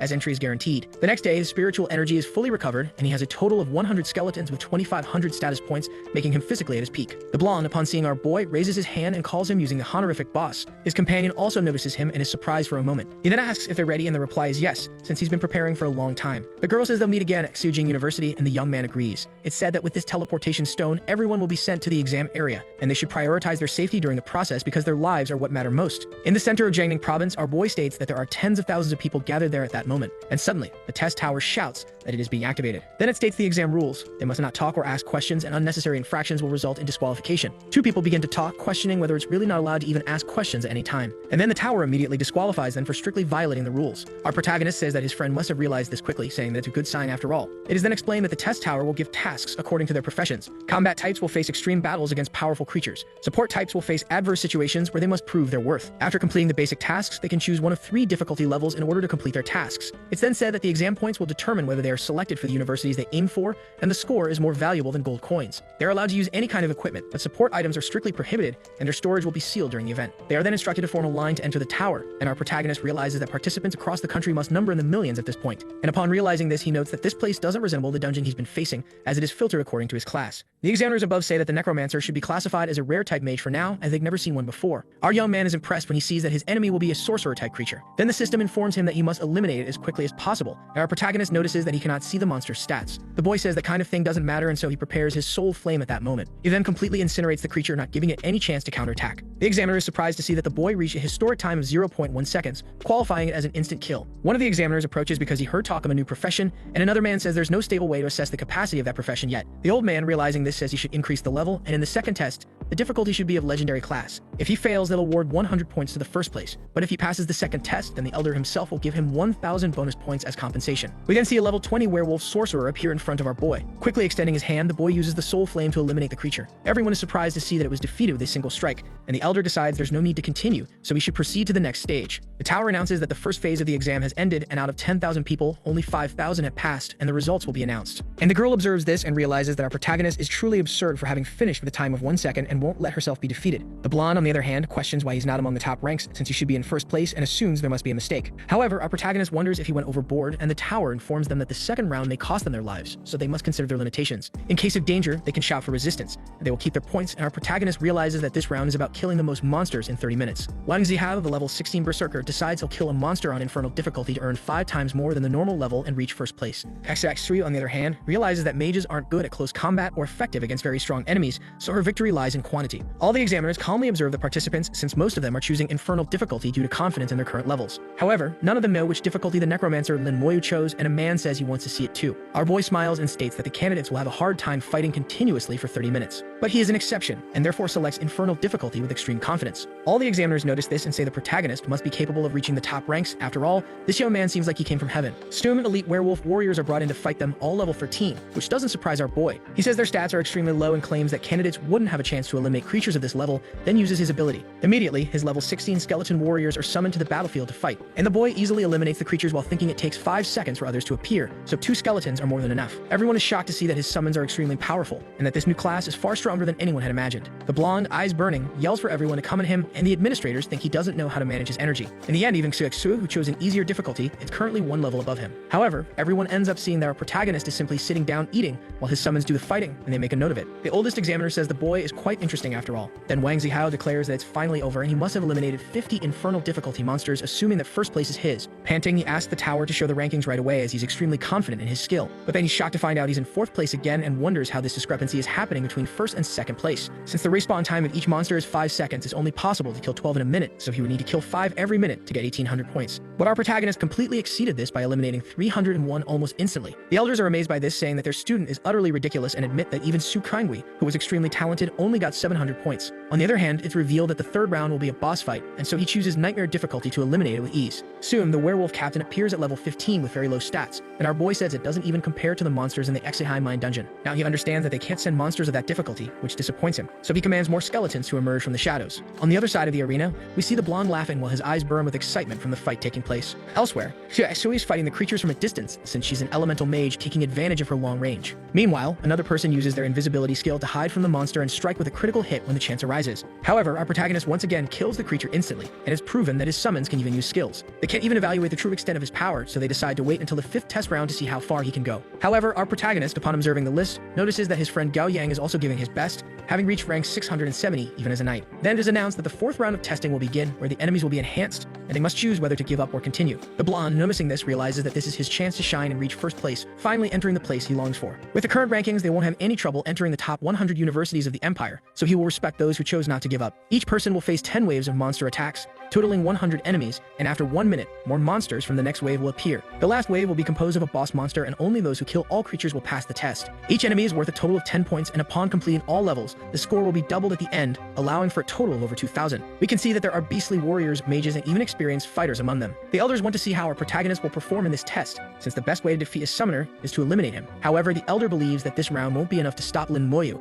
as he has an extremely positive feeling. And with that, our boy says this is the time for his army to start warming up and eliminate the creatures ahead. 3 skeletons are more than enough to handle the creatures in front. To eliminate the mages, our protagonist uses his soul flame to prevent them from reviving their allies. With a single attack, it's enough to make the creature scream and writhe in its final moments of death. Everyone is impressed that the young man was able to make a 3rd summon, and they say the stronger he becomes, the happier they are to see his growth. Our young man even yawns, saying that this test is too easy and doesn't come close to the thrill he felt the first time he entered the Exihai Mine dungeon. The men say this is getting boring, so they'll stop watching him and focus on the other participants, to which another person agrees. We then see Xuexu, who thinks that a mage's strengths lie in area attacks and long-range combat, so she'll do very well in this round. On the other hand, Wang Zihao is proving to be a true berserker, eliminating the creatures with extreme ease while his eyes glow. The participants say this is insane, as the protagonist is absurdly powerful, with skeletons that kill everything in their path. Gao Yan says that's his boss and starts telling the story of how he soloed in nightmare-level dungeon, which makes everyone call him a liar. In the end, only 5 people made it to this stage of extreme difficulty. One of them is Feng Shu, a holy swordsman who knows the rules of his class very well, and because of that, is achieving excellent evaluation. On the other hand, Wang Zihao used his berserker ability,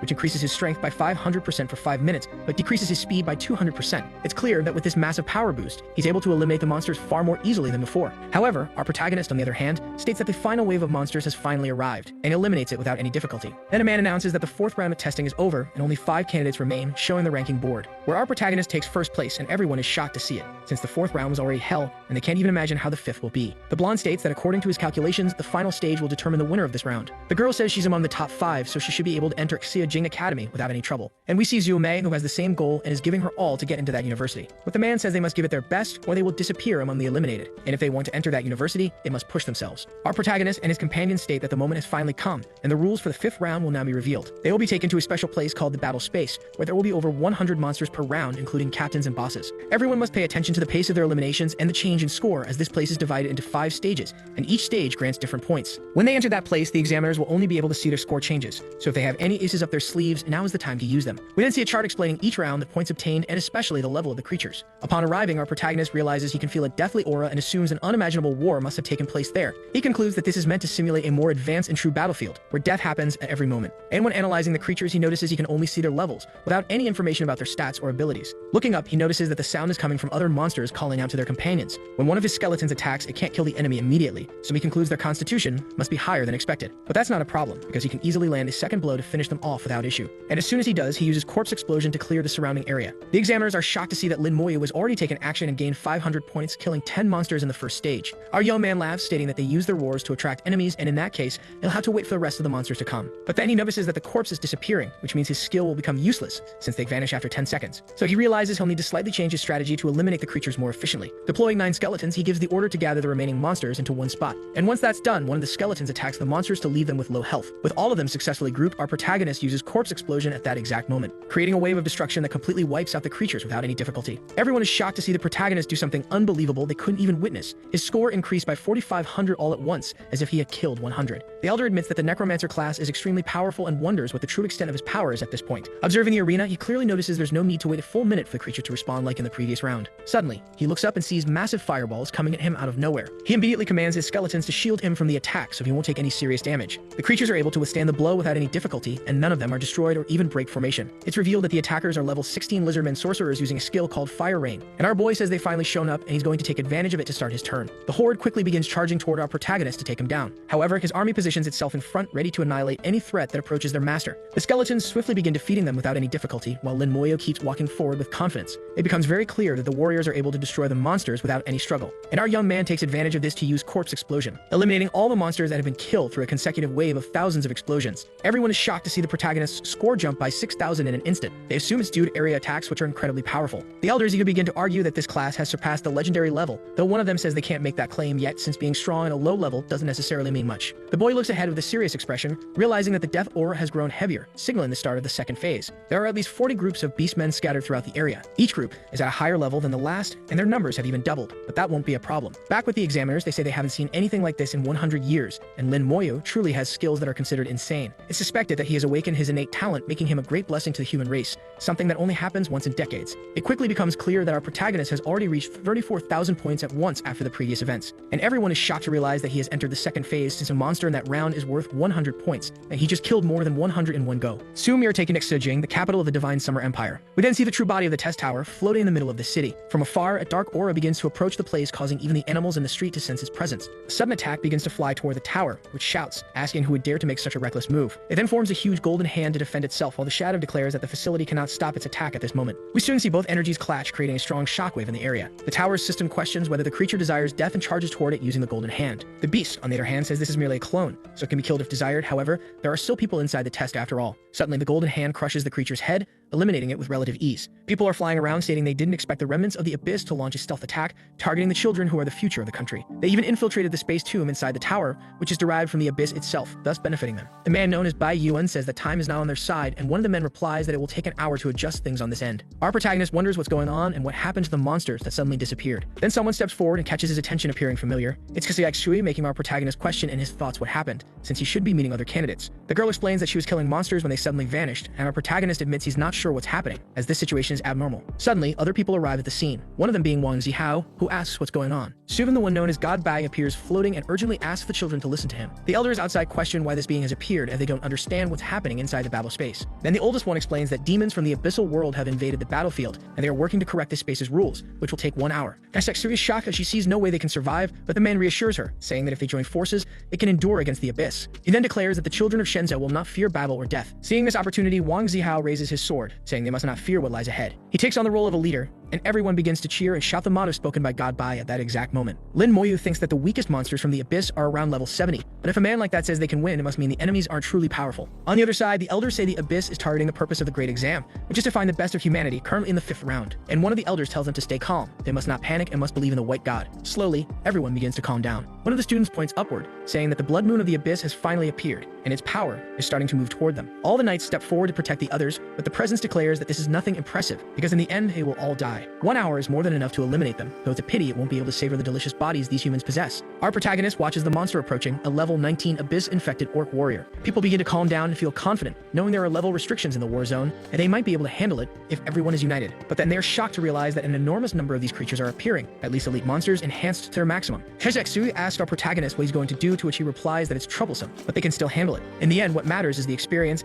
They can gain a lot of experience from these monsters, especially since they are enhanced and receiving various mutations in their bodies, The voice laughs, realizing they are afraid, and says that Godbai may have told them to stay united, but they can't face a force of 100 that eliminates one by one. Wang Zihao promptly states that he can't move because their auras are making his body stop responding to his commands. Meanwhile, the others on the podium draw their weapons, preparing for a battle that seems difficult. Our protagonist steps forward with confidence, and his army begins to advance without any fear. Kashek Shu questions what he's doing since there are about 100 level 19 elite monsters there and he can't handle that. However, our protagonist tells his friend to go back, which she firmly refuses. He then says she can do whatever she wants since it won't affect him either way. The others notice that he's a level 16 necromancer and question whether those summons belong to him. They want to join him but remain afraid. Even so, they overcome their own despair to try to follow our protagonist, who looks in their direction. The girl declares that the people of Shengxia will fear neither war nor death as long as they continue breathing. The presence laughs, saying someone really wants to die, calling him brave and claiming he could be considered worthy of becoming a slave to the Demon King. It then says as a proposal that our protagonist won't be able to refuse. The gates of the abyssal world will always be open to him. Lin Moya, with a smile, says he's about 50 meters away, and that's more than enough distance for his ability. Everyone is surprised that he stopped and questions the reason for it. Our protagonist, however, raises his hand surrounded by blue flames, saying that here is already enough for him. He then summons his entire army from the shadows to aid him in this difficult confrontation. A total of 100 are summoned, shocking all the other test participants, since this class is truly unique. The spy admits the speed is incredible, as even with a class focused on speed, she can't compare to these monsters. It's seen that with a single furious strike, the army can handle the monsters without any difficulty. However, some of them remain alive and even manage to counter the skeleton's attacks at that moment. And we can see that their constitution has dropped, which our protagonist estimates must be around 3,000 strength. He then thinks that for them to withstand attacks, the creature's constitution must be around 3,500, which is perfect for using corpse explosion, since it gets stronger. As soon as one is eliminated, we see our boy gain the equivalent of 8,000 experience, which is a good amount at that moment. He then uses corpse explosion to eliminate them easily and gather all the points for himself. And with that, a flash appears in the sky, marking the beginning of something much greater. Everyone wonders what happened, since the body that was there has now vanished amid a blast of energy. Then it's revealed that those who die by explosion turn into another larger blast afterward, like a chain effect. They are shocked that he killed them all and question what kind of ability that is and why it's so powerful. The berserker asks how Lin got so strong and says he should have awakened that class instead of his own, and everyone around agrees that the young man is incredible. The president says that's impossible, that kind of power shouldn't exist in the world, and declares that the protagonist has angered him and he will drink and feast on his flesh to make up for it. Soon the moon begins to emit dark energy, causing several monster hordes to appear around the area. The spirit questions what he'll do to deal with this, since everyone there is going to die in this moment. However, our boy stares at the moon, stating that the demonic presence must be in that place, and his skeleton warriors withstand all kinds of attacks and eliminate the creatures coming to the area. Then our protagonist takes the opportunity to launch a corpse along with himself toward the enormous floating orb, which is the moon. The demon says he's a lunatic and questions what he's doing at that exact moment. On the other hand, our protagonist uses that corpse beside him as an extremely powerful attack, and once the barrier breaks, he uses the soul flame to strike the monster in a single hit. Our boy is surprised he didn't kill it immediately like he did before. However, the demon questions what kind of ability this is and why it can feel its soul burning, saying that it's impossible for such a profession to exist in this world. On the other hand, our young man lands on the ground with extreme elegance and firmness. Thus, he declares that if one invades the battlefield, then they must pay the price of not being prepared for death. On the other side, an old man can be seen surprised by sensing something unusual. The abyss's interference force is weakening at a terrifying speed, as if something truly happened. Furious, the elder god questions whether all the candidates inside the tower have died, and if so, he will eliminate whoever is responsible. However, the older one says he can feel the life aura of many human beings, and the demon king's consciousness aura has returned much weaker and was injured. Promptly, Gaibai admits that he was startled for a moment, and the old man tells him not to release his killing aura like that, as it is extremely terrifying. Soon, Gaibai says this is strange and questions who could be capable of injuring him, since all the candidates are currently between level 15 and 16. The demon keeps screaming that he will kill the protagonist, repeatedly summoning all of his minions at that moment to eliminate him. It can be seen that even the others who were being attacked change their focus at that exact moment to head toward our protagonist, who is frightened by the fact that his corpse explosion has leveled up and wonders if it's because he used it repeatedly. To test it, he decides to watch the army coming toward him while declaring that this is the right moment to shine. At that moment, our boy managed to level up tremendously due to those corpse explosions. Everyone is shocked by that, as he is using these strange creatures to rise in stage and thus states that they are saved thanks to him. Our boy promptly orders his army to throw the bodies toward the moon, and once done, he says the presence cannot escape. The Demon King promptly states that he will remember him and that once he reaches the abyss, he will punish him. But he is soon interrupted by our protagonist's corpse explosion, which causes immense damage at that moment. The battlefield returns to normal, and everyone is surprised to realize they managed to win. Outside, the old man states that the abyss's consciousness has been completely eradicated in this whole situation. Even the tower is managing to restore itself at this moment, and because of that, Old Bai asks how the children are doing. He has answered that there were no victims, which impresses him. After all, he didn't expect such a feat to happen and wonders what occurred inside. For safety, they will teleport the children back while reconstructing what happened within the battlefield.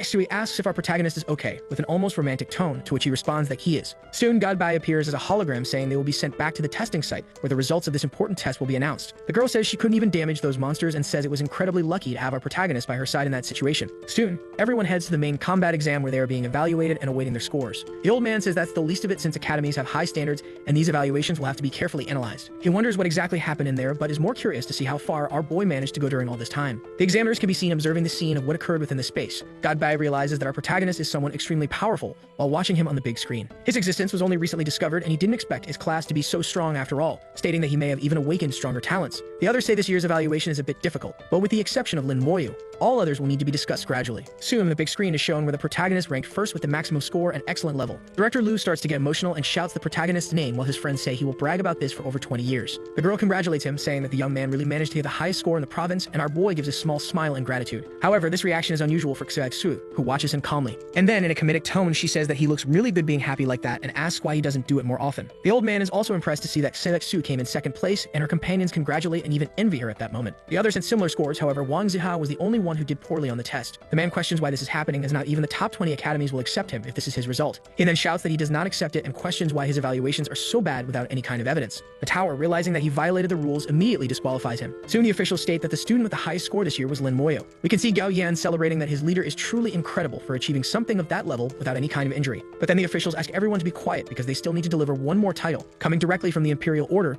to our protagonist. He has become the top national scorer of this year, surprising everyone present at that moment. Even Director Liu wonders if he heard it wrong, as this is something truly incredible. And so he starts ascending to the skies, questioning if it's really true, while his companions tell him to be careful not to die in the process. The other students become extremely excited that our protagonist achieves something of such a high level and start shouting his name. Soon, the other candidates recognize as excellent approach to congratulate him on his result and thank him for the help he gave them. They both say they will meet again at Xie Academy and will treat him to a good meal.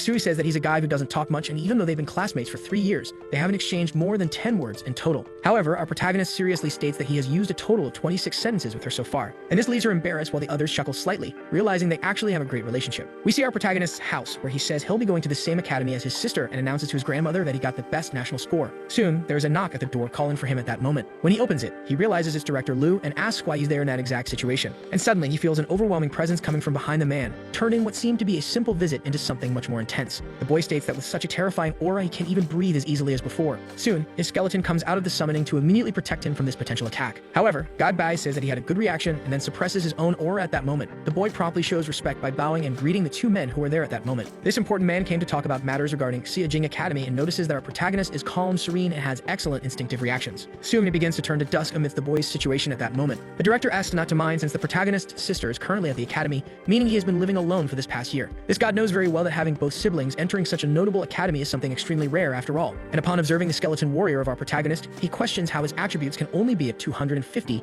despite fighting against unbelievable monsters. The young man is impressed as apparently others cannot see the attributes enhanced by his passive skill. Soon the man promptly asks what talent was awakened, and the boy explains that it's something related to amplification that increases the level of all his abilities and stats. The man now understands how everything makes sense and says he has two things to discuss. First, a reward, and second, taking him to the academy. Our young man asks what kind of test will take place in the coming days, which was mentioned by the elder, and is told that not many details can be revealed. Lin Moyu was surprised that it's up to him to decide, and since it's such a secret, then the nature of this objective must not be ordinary. The man explains that he can't say much, but this test is a very rare opportunity, and originally he wouldn't even have been able to participate in it, and our young man accepts. Soon the man laughs, saying he will now hand over the rewards for the national first place, which apparently are some skill scrolls. The old man first hands over a card with 100,000 points due to his score, where such a score is worth more than gold coins at the academy. And the second part consists of skill scrolls that are extremely rare even for the most experienced. As for the third item, it cannot be given at the moment as it will depend on his performance in the battlefield space of the Summer Divine Tower, being something very precious. Our young man understands this and then states that for Lord Bai to be reminding him of it, it must be something extremely important to do in that tower. The man tells him to get ready because he will take him to Xijing Academy, and outside the director says goodbye to our protagonist, wishing him good luck on his journey. As soon as the teleport is completed, we can finally see the facility of what the academy looks like, the one Lin Moyu always wanted to enter. The young man looks at the gate, impressed by the architecture of the place for a moment, and so Godbai decides to explain that the entrance is a kind of weapon that even high-level specialists would pay a price to try and force their way in. It soon explained that this is the residential area where he will stay, and someone will come to guide him the next day when a person approaches. This red-haired boy questions the identity of our protagonist since Godbai is being extremely cordial and even polite to this person in front of him. The redhead asks if he is Lin Moyu, and asks where he would like to stay during this month. They have several dormitory options for 4 people, 2 people, or 1 person, each with a different quantity and a huge price difference. This boy says that our protagonist should save his points because he'll need to use them later, to which the young man agrees and chooses a single-person room. The redhead is surprised by that and asks if he's sure in the end since earning points isn't exactly easy, to which our young man says yes. As soon as they arrive at the place, the boy is going to scan his identity card to register the payment. The machine deducts a total of 2,000 points, but then the boy is shocked to see that our protagonist has more than 133,000 points at the moment. The boy says that it's a reward for being the national champion, surprising the other, who says he must really be someone powerful to have achieved such a feat. And with a smile, he says that this room is now his dorm and tells him to get good rest and not forget to pick up the communication device. Our young man looks out the window and notices people practicing their skills, and in this kind of atmosphere, he thinks leveling up will be pretty quick. The next day, someone rings the doorbell, causing him to end his meditation. And a familiar face asks if Lin Moyu remembers her, to which our young man says he would never forget someone like her. Soon they both head out, and the assassin says she's taking him to grab some breakfast and show him around the academy. At the cafeteria, we see that our protagonist is grabbing a bit of food while his friend is piling her tray high. The girl is surprised that he's using points to pay and tells him not to because they accept coins at that location. Our young man says he doesn't have money, which makes the girl say she'll lend him some whenever needed, but he shouldn't waste points since they're hard to earn. Luckily, only 5 points were spent, but then she notices something that catches her attention. It's the fact that our protagonist has such a massive point total, which leaves her speechless for a moment. As they leave, the girl explains that he should use coins instead of points in places where that's allowed. Even if he has a lot, it's good to save them for various situations. Our young man has just handed over a gift, the core of the Goblin King, which is an extremely rare item. The girl says it's worth a huge amount of gold, and he could sell it for over $1 million, and she asks if he's really giving it to her just like that. Our protagonist says yes because she's a good friend to him, which makes the girl completely blush, and she says she won't refuse it, no matter what. After some time, they end up exploring the whole place, and our protagonist gets to know all the areas of the academy. The girl promptly explains that the enrollment procedures are complete, but Lin Moyu asks why he can't see information about his sister. She says that she might be on a confidential mission from the academy, and she may have entered a more specialized school, such as the Divine Creation faculty. The girl says he doesn't need to worry because nothing will happen, and so Lin Moyu becomes more confident about heading to the main location. As they enter, the young woman calls for her sister Tao Tao, saying that she brought the national champion there. The girl promptly introduces herself as an elven knight of level 23, to which our young man replies that he's a necromancer of level 17. However, a mage nearby says he must be joking, because he can't go around bringing people with no value into this place as if they were important. Everyone around tells him to watch his words because the protagonist got the highest score on the national exam. However, the boy says that compared to them, that means nothing. He's seen the previous scores, and they were all just a bunch of trash. He then approaches the protagonist, saying that he may have been introduced by Mr. Bai Shen, but he shouldn't think he can do whatever he wants just because he has strong connections. In his Hidden Dragon team, everything's about strength, and if the other dares to come along in this trial, then he better keep his mouth shut and not make noise or get in their way. Our protagonist thinks that not even the young lady from the Xia family is as arrogant as this guy and asks if he's ever washed his mouth out with soap. Irritated, the boy promptly asks what he just said while preparing a fire attack at that moment. Suddenly, the elven knight steps in front and asks how he dares to attack, and orders him to stop because it's against the academy rules. The mage says he'll do so out of respect for Sister Tao Tao, but there won't be a second time. The girl explains that they'll meet again at 9 o'clock and that the content of the trial can only be discussed the following day, and Lin Moyu thanks her. His friend says they need to go buy some things and make a few preparations for this mission, which will be difficult. The girl says that Ling Zhen should keep his complaints for after the trial, to which the mage replies that he just wanted to see what kind of person replaced his brother's spot. The young woman says he's not ordinary and has a newly discovered class and achieved the highest score in exam history, which makes the mage go quiet. Our boy's friend says not to argue because he's completely crazy and states that they should buy some healing potions along with the communication device. The young man places the items on the table, asking for help with the purchase, and the girl requests 10 red and blue potions along with the communication device. Our boy is promptly identified while his companion says she'll be bothering him anytime from this day on.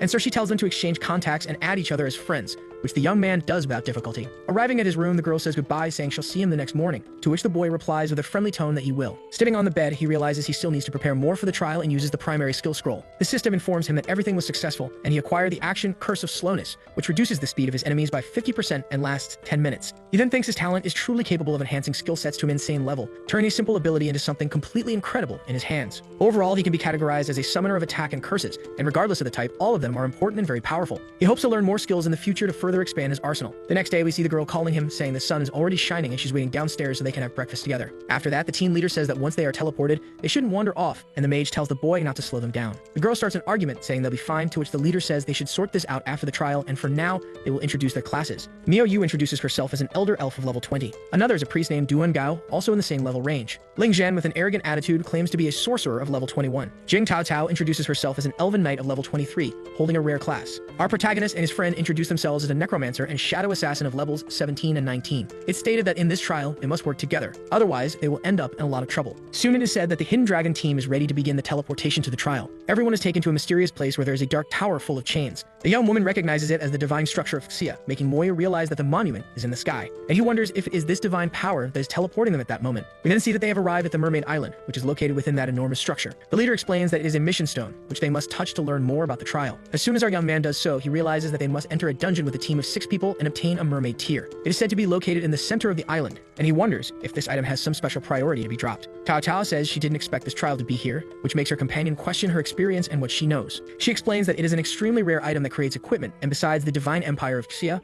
other countries are also coming to this island this year. In total, they have 10 teams in the Hidden Dragon Academy, and they are Team 2, which means they will have to fight against teams from several other countries. The girl asks what they will do if they encounter such enemies, and it is said that they guard the dungeon entrance to prevent others from entering it. But they must not let their guard down, as deaths have occurred before, and if a conflict arises, they must handle it appropriately so their lives are not in danger. Our protagonist tells his friend not to worry. After all, they won't face that kind of situation again. Once everyone is ready, the leader asks Du and Gao to apply the buffs, which are quickly given to everyone there at that moment. Our protagonist thinks his stats increased by 30% along with the power of this ability by 20%, lasting for 1 hour. The priest is truly a powerful class, but it doesn't compare to the effect of his own talent, so he decides to test whether it works on his army as well as on himself. Everyone is startled to see an undead summoning, which the assassin says is quite cute and even protected her before. Our protagonist asks to boost the status of his summon, which the man promptly understands. He then states that his abilities cannot be applied to the creature, and Lin Moyu thinks his talent is interfering with the amount of damage that can be delivered. However, not knowing this, the sorcerer says the summon is as useless as its master since it can't even receive buffs. Our protagonist, together with his warrior, observes him cautiously as if they are ready to enter a decisive battle at that very second. The mage, with his staff charged, asks if our protagonist desires death. Quickly, the leader steps in front and asks if he's gone mad, saying they're in the middle of a trial and they can fight later. However, Ling ends up feeling a strange sense of death from the summon looking at him, and his body becomes cold and stiff, like a board. The trial soon begins, and everyone must run immediately to the island at that moment. Their target is the mermaid dungeon, and for that, they'll need to move quickly and avoid fighting monsters if possible, which everyone understands. A creature can be seen in the distance, submerged in water, apparently cooling off. But then it dives deeper into the area to hide, and soon it leaps out, revealing itself as a level 19 merman soldier that attacks the team leader. However, the girl manages to counter using her daggers along with her shield, successfully handling the creature with no difficulty. Following this, the assassin jumps over the monster while a fireball flies in its direction. The soldier is quickly defeated, and Captain Jiang Tao Tao obtains a fish scale from the creature. After this single yet extremely troublesome enemy, another one approaches from behind at that exact moment. Now monsters of level 21 are already appearing, and at this pace, they'll need 3 hours to reach the center of the island, so they must lure and delay the monsters to advance. The mage says she's using wind binding and tells everyone to run as fast as possible because she has everything under control.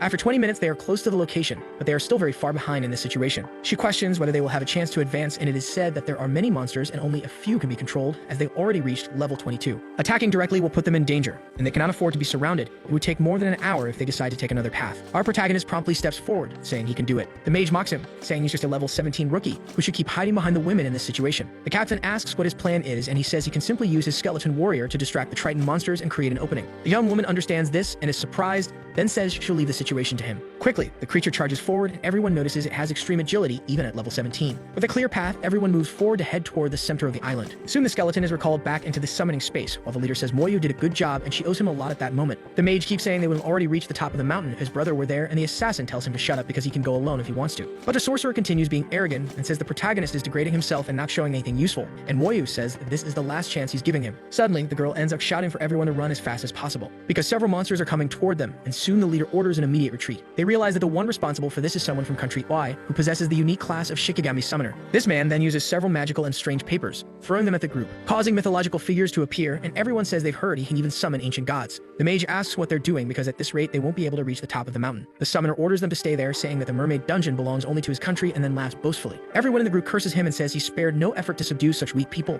and that they can't wait to kill him. The leader asks if our protagonist can do something, and the boy raises his hand to perform a feat. That feat being using his skeleton warrior to lure the monsters in another direction, though it's said that, unfortunately, 2/3 of the monsters are still there. But then our boy surprises everyone by summoning a second skeleton warrior and giving the monster a pat on the back, telling it to go lure the monsters. Quickly, as the other horde arrives, our protagonist's summon appears to attract them, and everyone is extremely grateful for it. Everyone then thanks the one who did such a thing, since now that everything is stable, they can go after that Shikigami summoner to move forward. The mage gets irritated seeing all of his companions thanking our protagonist and saying he's amazing for doing that for them. And the other man, on the other hand, questions what's going on because he doesn't understand how they got through all those creatures so suddenly. He then orders the archers to get ready as he must find a way to deal with these invaders who handle the tritons. As soon as the arrows are fired, everyone screams that they're from the archers of country Yai. The mages raise their protective shields, but even so, it's unpredictable, and some arrows end up hitting unprotected members. However, our boy says the fight has begun, and his friend feels safe because her skeleton warriors are protecting her. After the first round of clashes, the teams split up and say they need a mage to regroup and suppress this team. Then the arrogant one approaches the captain, saying he wants to join another team at that moment, saying either he stays and the protagonist leaves or the opposite, and the captain must decide.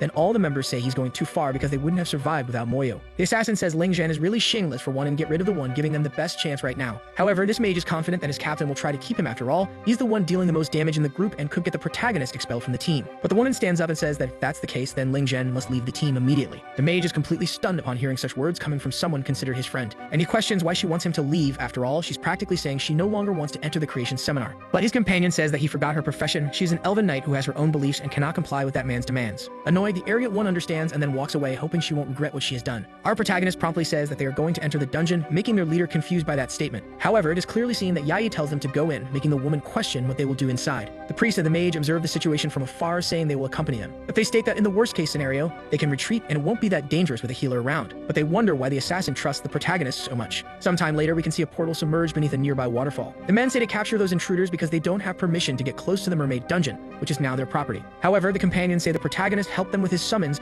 and that they won't let him be intimidated by this stupid country. On the other side, it's clear that the mage is happy about this, saying that in the end, they are truly longing for death. Regretfully, the strongest from country Y sends a huge creature in the direction of our protagonist while his allies provide support. Soon, the elven knight steps forward with her shield to withstand the blows. But our protagonist raises his hand, asking for his army to rise at that moment. And with a single strike from that summon, the creature is completely destroyed along with the appearance of the protagonist's army in that place. All the other group members wonder how the protagonist can summon so many, and those skeletons are blocking all of those massive attacks. The people from that country question what kind of profession this is and state that these skeletons are incredibly strong and their attacks become ineffective against them. With the announcement that they are entering the dungeon, all those men charge forward to stop the protagonist. He then selects the nightmare difficulty while those other presences around approach. But as they try to attack him, it is visible that he is already teleported inside the place without taking even the slightest bit of damage. The men are completely enraged by that and can only bite their tongues in frustration. Inside the place, Lin Moyu observes the surroundings with his current group. It is clearly seen that his expression is relaxed, but the area leader is worried about the situation. The girl says not to worry. After all, the protagonist's skeletons are very powerful, and the young woman understands and says she'll do her best to protect them from attacks. Thus, the healer and the priest must take care of crowd control and boost their strength while advancing through that hell filled with monsters. However, suddenly the system informs that they just killed a level 21 elite Triton, and they begin to question what happened and the reason for that amount of experience. Soon it is seen that the protagonist's skeleton eliminates another monster without any difficulty in a single blow. Our boy orders them to keep searching for the target, and the leader realizes that his skeletons are so powerful,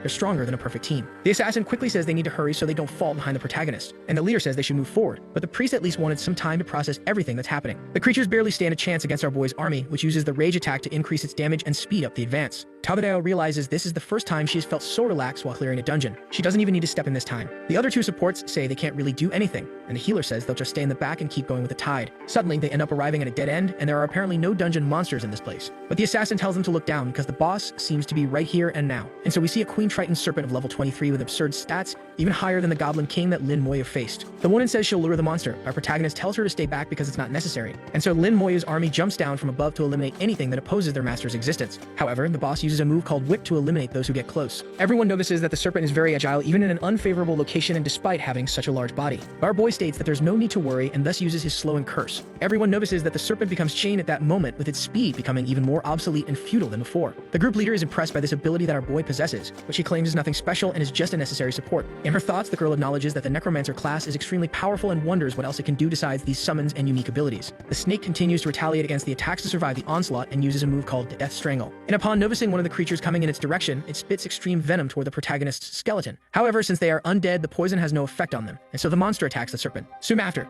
it thrusts its sword into its mouth to finish it off right there. Everyone can feel the ground around them collapsing, and the system informs that they have just killed the level 23 Triton Queen's serpent and received 50,000 experience points for it. The priest is in disbelief because he did nothing and still gained a lot of experience, and the assassin tells him to stop talking nonsense and keep moving so he doesn't get left behind. The eldest says they should follow Lin Moyu, as the name of the last boss was the Queen of the Triton's pet, so the next enemy lies ahead. As they walk, a putrid smell of rotten fish is clearly noticeable in the area, which reveals itself to be a cave with a temple beneath it made of ivory. Inside, there is a massive number of monsters waiting at the site, which begin to be counted. In total, there are 60 patrols, meaning 180 Tritons, and all of them are enhanced elite monsters that can't even be compared to the previous ones. Our boy, with a flame in his hand, thinks to himself that the more monsters there are, the better it will be for him. The leader promptly questions what he's doing, as his skeletons are very strong, and even so, he wants to follow a path without any strategy. It becomes clear that these creatures are extremely powerful, far more than any others they have faced before. They soon use a skill called Stunning Thrust while the skeletons retaliate with a furious attack. The assassin tries to warn that other patrols are advancing and this could get worse. However, our boy raises his hand and tells her to cover her ears because something unbelievable is about to happen. With that done, a flash stains the young woman's face completely, and then a huge number of system windows appear, saying that they gained experience for killing the Triton soldiers. They wonder how such a talent can be so powerful and had never experienced a notification spam like this before. Soon the palace door finally begins to open to reveal the final creature waiting for them, being the Triton Queen, a boss-level monster with devastatingly high stats. The protagonist's friend observes for a moment and begins to fall into a trance, and then advances in that direction with her defense completely down while loudly saying how beautiful she is. Our protagonist grabs his friend and his skeleton stop the others from moving forward because it's a mind-controlling enchantment. The support then uses a skill called Clean's Mind and wonders if our protagonist wasn't affected after all. The confused assassin asks what happened to her because she doesn't remember, and everyone around feels exhausted. Then the healer explains that this boss has an enchantment spell, and if it weren't for the protagonist stopping them, the entire group could have been wiped out. Several bodies can be seen being thrown into the place, and the queen's aura begins to spread throughout the area. Her appearance changes to a more slender and demonic form at that moment. She then uses a skill called Terrifying Scream that echoes with the water she releases. The team leader states that with a normal team it would take less than an hour to defeat her, but she can't predict Lin Moyu's movements or what he will do. The queen's power stats are something even the skeletons can't compare to, and the assassin adds something that comes to her mind. It's like a pack of wolves foolishly trying to attack a lion, where it's hard to tell who will be the winner and who will be the loser in this fight. The monster promptly uses its trident to charge for the creature, and so he throws it at one of the skeletal soldiers to finish it off quickly. The system informs him that the skeleton was completely destroyed but can still be revived. The team leader orders the priest to prepare because the battle is about to begin at any moment, and as soon as the protagonist's skeletons fall, they will advance. But our young man says there's no need for that and extends his hand forward, using the slowing curse. Chains promptly spread across the queen's skin, covering her back and torso. As a defense, she tries to use the Wavy Wave's ability to attack them and eliminate the threats in her castle. It's visible that the skeletons manage to partially withstand the blow, but some end up being destroyed in the process. The system informs the protagonist that 12 of the soldiers have already been completely obliterated at this point. The leader says they can't hold out much longer and that it should soon be her turn, telling Lin Moyu to order the others to fall back. But the boy shouts no and uses his ability to raise all his soldiers,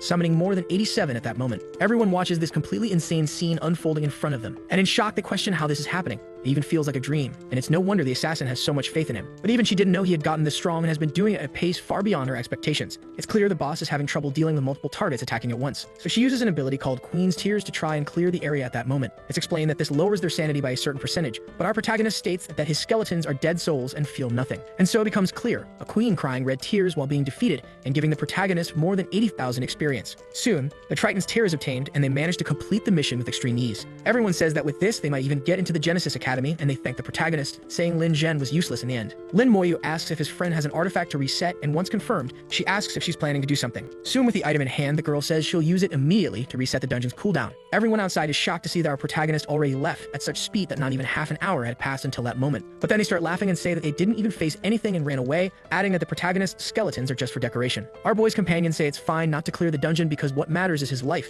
and they ask him to come back. However, the mage is upset that they didn't die and wonders what's the point of going as a group if they're just going to run away like that. Then they shout that no one else has entered the dungeon and that everyone must be cautious right now, and the assassin reassures them, saying they can relax because the protagonist is with her. Yao says they'll follow the plan, and her companion happily agrees and uses the recharge talisman. Everyone is shocked to be going back in because it's an extremely rare item, and it was used to enter nightmare mode again. The woman says they can only trust them, to which her companion excitedly replies that they've already seen Lin Moyu's ability, so they'll be fine. Even in nightmare mode, our protagonist was able to clear the dungeon with no difficulty, and so they relax for a moment. Inside the dungeon, the girl hadn't expected the necromancer to help her level up so soon and tells him not to give up along the way, to which he says he won't. Then she says that with the remaining charges of the recharge talisman, they'll still be able to clear the dungeon 2 more times, so they'll take the opportunity to collect all the items. Our boy says it won't be hard because with his army, he is the embodiment of speed itself. We can see the girl has already gained a massive amount of experience just with the help of our protagonist, and the queen's serpent ends up being attacked in the middle of all this with extreme agility, without either of them needing to move. With it dead, our protagonist says it took him half an hour to get here before, but in 5 minutes they broke that record. The young woman says the boy is someone incredible, to which he replies that they should go to the palace as quickly as possible. Lin Moyu and his friends stay in the rear while the skeletons charge at the creatures. Soon, they use their fury strike to eliminate them without any difficulty. With that, the guards are already gone, and the queen is finally going to appear to face them. We then see her glorious image emerging in the midst of that place with turbulent waters. The assassin says she will avoid looking at her to not end up being enchanted again, and then she shouts for Lin Moyu to advance, and with a Pokemon reference, says she chooses him for this battle. Our boy promptly uses his slowing curse to prevent complex movements from the monster. The creature quickly starts taking massive damage due to the corpse explosions triggered by the necromancer, and so the Triton Queen is eliminated, and they obtain the Triton's tear, which was their main goal. The girl suddenly notices something, her level increasing all at once. She tells the protagonist that he's incredible for helping her, and that they should do it again to collect the rest of the tears. However, the boy thinks back to when he first met her. He was level 10, and she was already level 19, and after all this time, she hasn't changed at all. Everyone wonders why they left again, as this time it didn't even take 10 minutes, and they ask how they could waste such a valuable item like that. But the girl, upon hearing those complaints, sticks her tongue out at them and uses the artifact to reset the cooldown. Everyone is surprised that the duo finished at such an advanced speed,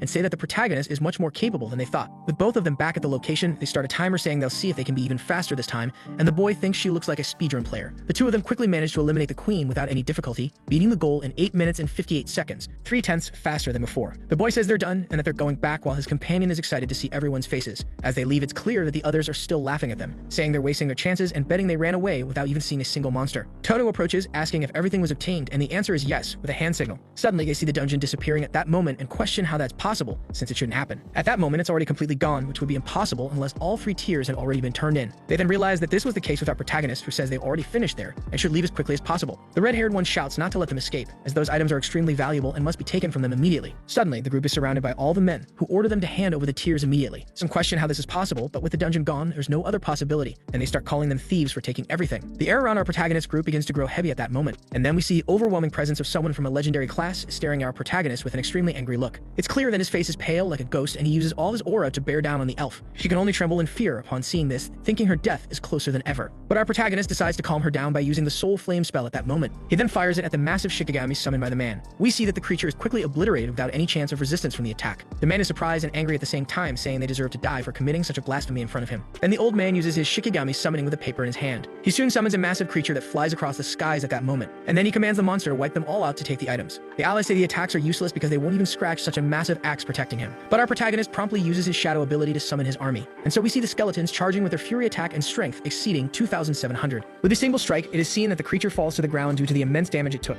Not even our young man knew it was so weak, and everyone claims that he is an unprecedented monster. The summoner ends up receiving the damage from the Shikigami that was defeated at that moment. The skeletons, on the other hand, continue advancing even after having eliminated the massive creature. We can see that the man with tied back hair spits more ketchup while feeling the damage from his summons returning to him. Our protagonist raises his hand, telling his entire army to head toward that enemy to eliminate him. Feeling fear in his veins, this man can only scream in despair, and so he begs his summon to run as fast as possible in order to retreat and prevent further problems from occurring. Everyone is surprised by the fact that these summons are extremely powerful and question the level and class of our protagonist. However, the one who summons Shikigami states that a level 17 necromancer must have awakened a talent to become so powerful, and says he must report this information. Thus, we see our boy being protected by his army of undead with a look of maximum threat. And so the creatures begin to walk toward those who are allies of the Shikigami summoner. However, one of them realizes the danger and says he's out of this situation because he doesn't want to die or fight against these abominations of nature. Everyone follows that lead and runs as fast as possible, since even someone of legendary class ended up being useless in this moment. The members of the protagonist group are surprised to see that he managed to make everyone flee and say that fighting him would be throwing their lives away in the end. And so while observing him, they wonder where a legend like that came from, as he is completely ruthless and doesn't speak much, being a role model for everyone. We then see the mage getting irritated, thinking that if he had stayed in the team, he would have completed the challenge alongside him. But his ego speaks louder, saying it's not his fault after all.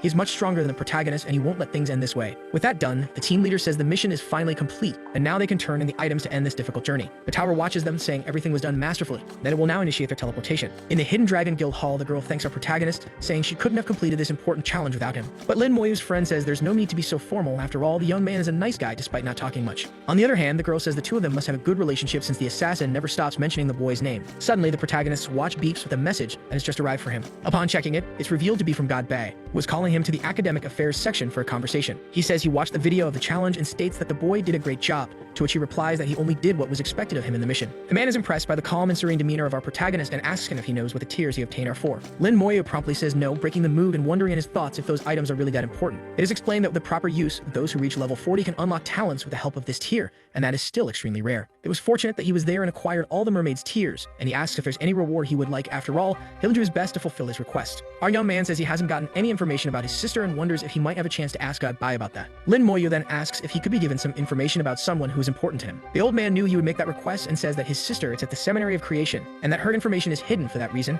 as that place is extremely confidential. Our young man widens his eyes upon realizing this, as Toto's greatest wish was to enter that place, and his companions had already told him it was a good idea. He had no idea that his sister had already entered that place so easily, for she entered the university in just over a year, and within 6 months had already joined the seminary with extreme ease. Due to the rules of this university, the man is forbidden to speak of such information. If he's concerned, he may enter the place himself. That way he can find his sister, and he says he will send the necessary requirements for entry into the Seminary of Creation to help him. But in the end, this old man was already going to talk about his sister, so he won't count that as a reward and tells him to choose another. Our young man thinks there's a rare item he wants, namely the cooling talisman, which is very useful for increasing his strength. God Bae laughs, already imagining he would want that, but says it's not easy to obtain and that he'll have to complete a challenge to get it easily. Lin Moyu says he has no problem with that. After all, even without the item in his hands, he will still be able to achieve such a feat without any difficulty. The old man, holding a stone in his hand, says he must be at level 20 to complete this, and tells him he can go to the instance wing of the university to speed up his leveling, thus concluding that this is a teleportation stone and not everyone is qualified to enter such a place, much less possess an item of this type. Without any delay, our boy uses it, impressing the old man, who admits that he just finished one challenge and is already off to another. another. Lin Moyo promptly appears at the location, and we can see several teams looking for people who can enter dungeons with them. The boy looks at his watch, realizing he needs to be above level 30 to enter the Seminary of Creation. And upon observing all the information, he wonders if his sister managed to hit that goal in just 3 or 4 months after entering this university. The infernal difficulty is very hard, so he likely won't be able to complete it alone, and he wonders what he needs to do to earn contribution points. Suddenly, someone approaches him from behind, politely asking for permission at that moment. There is an extremely attractive girl who asks if this is his first time in this place. Her name is Shu Han, and she can guide him through the local dungeons, and so our protagonist realizes she must be trying to earn some points. He promptly asks what the price would be for all of this, and the girl becomes tense, saying it's just 100 points for the explanation. She quickly receives the transfer without any apparent difficulty, and so relieved she sighs and thanks our protagonist at that moment. It's explained that in this wing there are level 20, 30, and 40 difficulties, and on the upper floors it's even possible to find level 70 dungeons. There are also extended dungeons that require 40 people to complete, with the most difficult one requiring 100 participants, totaling 95 dungeons altogether. Each of them has a completion record, and by breaking those he will earn additional rewards. She then introduces the recruitment and challenge center. This is where he can complete challenges to acquire points and recruit companions. With that done, the blonde asks if he has any questions, and he replies that he wants to know how to gain contribution. The young woman says it's possible to get them by completing challenges issued by the university on the mission panel. He needs a total of 1,000 points to enter the Seminary of Creation, and the highest reward offered is at least 10 points, with the vast majority being just 2 or 3. A bit tense, the young woman explains that it's very difficult after all. Whenever a good challenge appears, someone quickly completes it, which is unfortunate. But suddenly, we see the protagonist's alarm go off, and it's said that he just received 50 points, and Duan Gao asks if he got them. Everyone is surprised by that and wonders if they heard it right, as it sounds like a joke since our protagonist doesn't seem to be someone high level. Our young man thanks her for the explanation, to which the companion says there's no problem at all, after all she was paid for it, and asks if he's looking for a team. However, Lin Moyo doesn't even respond and reaches out his hand to the orb in front of him, and so he sees that the record hasn't been broken for more than 3 years. This is a rare case where he has the chance to shine. He quickly selects the nightmare difficulty in order to complete it without any difficulty. Everyone wonders why he's entering something so weak, since he's someone supposedly under level 20, and question if the information about his contribution points was fake. We are then shown the inside of the place, where our protagonist already commands his skeletons to advance, and people wonder what the result will be when he returns. His skeletons are able to handle the small creatures, so he can go straight to the boss to save time. Soon he arrives at a lake, saying he found his primary objective. Thus we see a mutant turtle dragon with extremely high constitution, being much larger than the Queen of Titans, who is 5 levels above. The creature jumps out of the water, and the skeletons try to charge at it, but it defends itself at that moment. Their weapons are deflected due to the super defense that this turtle has in its shell. Our protagonist thinks that the fury attack of his army isn't doing much damage, and because of that, he understands why no one has broken the record in these past 3 years. He then uses his soul flame, saying he's in a hurry, and will have to use his strongest ability to deal with this creature. We can see that the monster finally stops spinning after feeling the damage that causes his eyes to roll back. The skeletons promptly flip it over to stop it from continuing to spin. With a battle cry, all the undead charge forward again, using the Fury state to boost their damage. And so we see that the final boss has been eliminated and gave our protagonist a massive amount of experience. The boy received a total of 35% of his experience bar, and completing it one more time should be enough to reach level 18, and he wonders what the new reward will be. Outside, the bell can be heard ringing because someone has just set a new record, and they wonder which team could have done it. They are shocked to see that it was a solo completion by someone at level 17, where it's not normal to finish it alone, being twice as fast as the previous record. Our protagonist finally appears with a somewhat confident tone. He notes that he earned a total of 5 contribution points from that single run, and thinks this is the best chance he has to farm contribution. Everyone around is surprised that he's returning, and even higher level people wonder if they can follow him. As he approaches the orb, he sees it's a dungeon for levels 18 to 21, which will require him to complete the mutant forest once more. Everyone is shocked to see that he returned and wonder if he is really still at stage 17 at this moment. 30 minutes later, spectators see that he has come out again, now meeting the minimum requirements to move on to the next stage. Looking at the panel, they see the young man set another record in under 35 minutes. It's astonishing to see a legend emerging in that place, and they believe he will also be able to break the record for the spider nest. Our young man stares at it and notices that the time is very similar to the previous one, wondering if that team was really that weak. He apologizes for what he's about to do, but unfortunately, he needs contribution points and thus selects the nightmare difficulty. As he walks, he realizes this is the spider nest, but it has a tremendous darkness that permeates the entire place. Raising his hand, he uses his blue flame to illuminate his surroundings. His vision becomes a little clearer, and we see a spider watching him from a distance. In the end, this place seems to be a sort of labyrinth, so he'll have to use his skeletons to find the path to the boss room. There's a large number of paths, and the majority of his army is entering combat, which greatly disrupts his timing. Looking up, he notices that the small spiders are also dungeon monsters and wonders why they are spread throughout the entire path. So he tries to use his skill to see if he can gain experience from them. He soon realizes he eliminated 100 of them in one go, and in a single wave, he earned experience equivalent to that of an elite monster of the same level, an excellent outcome. But soon he notices something. A skeleton that was protecting him is now being covered by those creatures. Its constitution begins to drop at a frightening speed due to the numerous bites being inflicted on its bones. Our protagonist commands it to return to the summoning space and thinks to himself that this is usually the strategy he uses to wear down the boss, but that he notices there is a failure in the return and wonders if it's because of the overwhelming number of creatures on his soldier's body. So he uses corpse explosion to completely clean it off, earning all the experience and saving one of his members. He needs to take advantage of this excellent farming location, so he'll send all of his 100 skeletons in groups of 10, so they aren't overwhelmed by numbers. After 10 minutes, he ends up reaching the Spider Queen, who presents quite notable stats, and he is unsurprised to have finally found her. Raising his hand, he says she really likes unfair fights, so now it's his turn to do the same with his boss. Outside, Outside, the girl questions whether he'll be able to do it, to which one of them says it must be impossible. After all, time is already running out to set the record. A single run gave him 80% of his experience, but it's already been an hour and 32 minutes since he entered and the fight dragged on for too long, so he'll need to complete it again. The girl outside says that too much time has passed and wonders if the young man ended up being killed inside the place. But then she's startled to see that he finally returned and asks if he cleared the dungeon. However, she suspects that's not the case and says it's common to happen, as it's practically impossible for a single person to manage it. Yet our young man says it's the opposite. The blonde is surprised by this because his speed compares to that of a group of 5 people who previously set a record. Even so, Moyu seems like a calm person who acts as if this is just a walk in the park for him. He asks if there's a place where he can gain more experience, to which the girl replies that this dungeon is the best possible in that regard. There's Minjanai, and the spider nest is truly a great source of experience, and clearing it equals 4 times the mutant forest. However, the time it takes is very long. He then asks if there's another place, and his friend starts thinking for a moment. But then she says there is the Desert of Tyranny, which he can enter by forming a team. It's a large dungeon that allows someone at level 20 to enter as part of a 40-person team, and many veterans take newbies with them. Our young man wonders if it's possible to complete it alone, but just to enter it requires level 20, which is exactly what he needs to complete God Bai's mission. The boy promptly thanks her and says he'll have to speed up his leveling to reach level 20, surprising the blonde. With a confident smile, Lin Moyo declares that all the experience from that place will now become his alone. All the old men watch the scene on the big screen with a certain enthusiasm in their eyes. Old Bai Yuan says that even though he's already met him, seeing him in action always surprises him. Other men say the boy seems quite remarkable and even surpassed everyone in the Hidden Dragon Guild despite being a rookie. The bearded man asks if he has some kind of talent, to which it's said yes, but not many details were asked because that would be too personal and disrespectful. Judging by the challenge, this young man must be excellent, to which the man agrees, especially since his sister already managed to enter the Seminary of Creation. She's under the care of that old man who always spots talent, and most likely our protagonist will be another chosen one alongside the girl. In the future, humanity will gain 2 new stars, and the black-haired man says that this boy will become something incredible.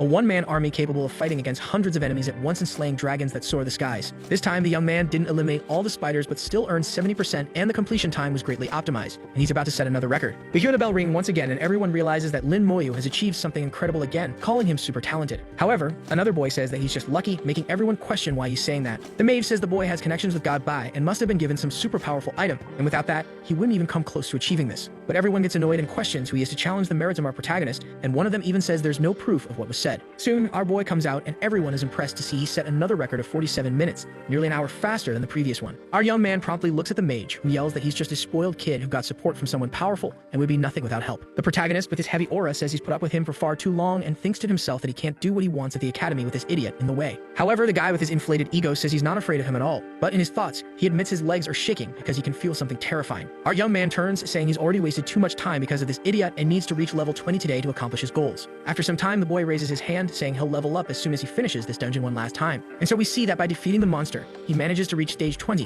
and we'll now see the change in his attributes. The most notable for him is that his summoning skill finally leveled up, and now he should take a look at the silver grade skeleton warriors. As soon as he does, his spirit is drained by more than 500, which is an enormous amount, far more than before. But upon observing them, he realizes their stats are equivalent to a boss, and even their fury skill has leveled up. Its cost is already too high, and his equipment is also becoming outdated, so he should sell it to at least be able to buy some skill scrolls. Soon we see that he arrives at the exchange center, where everyone recognizes him as the legend who set records in the dungeons and leveled up twice in one day. He approaches the place where he can sell his items. As soon as he places them on the table, he asks for them to be dismantled so he can buy beginner skill scrolls. The man understands and asks if he won't use any of them, since at level 20 he might be able to use some silver grade equipment. However, the boy knows he needs something better because these common items won't be of much use. Even though his abilities are notable, they don't compare to his talent, so it's better to look for a practical way to make those items more valuable. The man asks if he doesn't like the equipment sold with gold and suggests he take a look at the point shop, where there are fantastic items. Upon arriving there, the vendor explains that he'll sell them, and so the boy should feel free to browse. Our young man quickly spots a spiritual longsword that significantly increases his spirit, which impresses him. All the equipment there is much better, and the sets give extra abilities, but they are apparently very expensive for a beginner. Even cloaks and rings hold great value at his current level, which could help increase his spirit amount. The set's effect is even interesting in his view. However, there's nothing beyond that, so he quickly loses interest. But suddenly, he hears some people discussing a weapon worth 50,000 points, saying it doesn't even have attributes and wondering where that garbage came from. However, as he approaches, our young man notices the price is extremely high and is sure that few people in this university would be able to afford it. And it's revealed to be an evolvable weapon usable from level 1 from the Death Spirit set, capable of summoning a general hero. Our young man becomes interested in it, since even his skeleton warriors need a leader to support the troops, and it's part of a very intriguing set. He extends his hand and grabs the handle of that weapon at that moment. Even though it currently has no attributes and others think it's trash, he can see that it's capable of evolving by absorbing the souls of abyssal demons. And so he decides with a smile that he'll take the item with him right now. The man is impressed and asks if he knows the value of it, and our boy says it's no problem and hands over his card. When it runs through the machine, the older man is stunned to see he has more than 130,000 points, something completely unbelievable. That scythe had been in the exchange center for a long time, but he never thought this would be the day it found a new owner. Our boy says there are no abyssal demons available, so he'll just use the skill scrolls and wonders if he'll get anything good. He then holds one and begins his tests, and he obtains a defensive ability called skeleton armor, which is great for him since, with his talent, the attributes increase increase unbelievably. He then decides to summon it to test how it would work in this situation. As soon as he does, it becomes visible, and it's a spinal column that protects him from any imminent attack. Our young man doesn't seem very impressed, but at the same time he appears satisfied with his new ability. And so he uses the other scroll, which catches his attention and makes his eyes widen slightly. He then raises his hand, summoning the new invocation. It is the Iron Rank Skeleton Mage who has similar stats to him but possesses a spirit strong enough to evolve with the Master's power. Now his skeletons can even attack from a distance, and if they keep leveling up in training, his mages will become increasingly powerful. The next day, he believes his spiritual power is fully recovered and it's time to speak with God Bai. He then arrives at the room and is asked what brings him there, to which he replies that he has already reached level 20. The man is surprised by this, as that speed of progression is far beyond what he had at the same stage. He assumes in his mind that these two brothers are complete monsters and smiles, saying it's a simple mission where he just needs help getting his hands on something. He's been to the instance before, so he must have encountered the Desert of Tyranny, and his mission is to obtain the Terran's heart, which only drops in that dungeon. It is said that the place accommodates at least 40 people, so there should be no difficulty for him, and if he brings the item within 3 days, he will help him obtain the talisman. These items can even be compared to the instance wing in the end. However, the cooldown time for high-level dungeons can reach up to a month, and when these instances appear,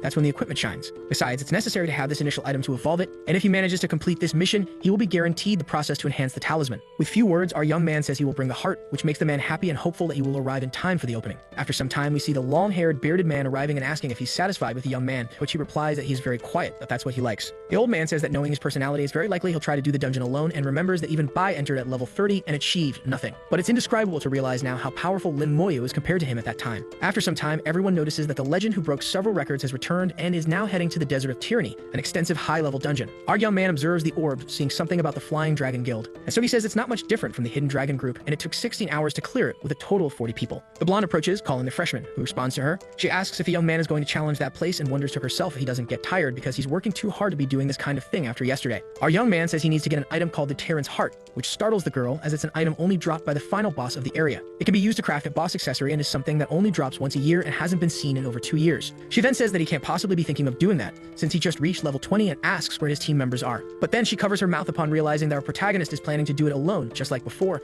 and says the Flying Dragon record hasn't been broken in over 4 years. She's extremely worried about him while someone in golden armor approaches. This enormous figure comes up behind her, blocking all the light from behind, and then pushes her aside. These are the members of the Bela Guild, who are trying to break the record for the Desert of Tyranny dungeon. They even came prepared with golden-grade equipment, which is extremely expensive. The leader stands at the front saying that this time they will set a new record in this dungeon, and they must be as prepared as possible because if there are any mistakes, he will cut off their heads. Our protagonist realizes they are not joking, so it seems he'll have to hurry at this moment, and he quickly starts climbing the steps. Everyone around shouts that the legend is really going to try it and wonders if it's even possible, because he'll go down in history if he succeeds. The white-haired man asks who would be bold enough to do that alone, and then says this rookie must not know the rules of the place he's entering. He then tells his companions not to pay attention to him because he's just a child looking for death, and they should prepare to enter. Inside the place, it's possible to see a vast desert covering the entire ground of the environment, and the sun is directly above, so it won't be possible to use it to determine direction. And considering that others took 16 hours, a space must be gigantic until reaching the boss. So he assumes he'll need to explore it and immediately commands all of his skeletons to go out and scout, discovering more about the monsters. It takes 500 points to enter the dungeon, and to reset the cooldown, it's another 2,000, so his 80,000 points won't last very long. Suddenly, he notices that a monster has been found in the region. It's a desert ghost tree, a super enhanced elite monster, which was something expected in this dungeon. A simple creature has attributes similar to a level 24 boss, and if he hadn't upgraded his skeletons, he would have wasted a lot of time there. Soon we can see that the soldier manages to eliminate the creature and sees that the experience given is colossal, and this place is simply fantastic for farming experience. He then uses his skeleton armor, thinking it's better to be careful since there must be hidden dangers within these dunes. He then starts walking, accompanied by a small battalion of 4 skeleton soldiers by his side. 2 hours pass and he finally reaches a different place, an apparent oasis, full of vegetation and water. But since it comes from this desert, he assumes there must be monsters nearby and for that reason, sends his battalion ahead. Giant scorpions quickly appear, confirming our boy's hypothesis, who says it was very lucky he didn't get too close. The skull's eyes begin to glow red as he uses the rage attack in that moment to speed up the charge. The giant scorpion is sliced in half with no difficulty, giving our boy a monstrous amount of experience. But then he realizes they're gathering around a strange place,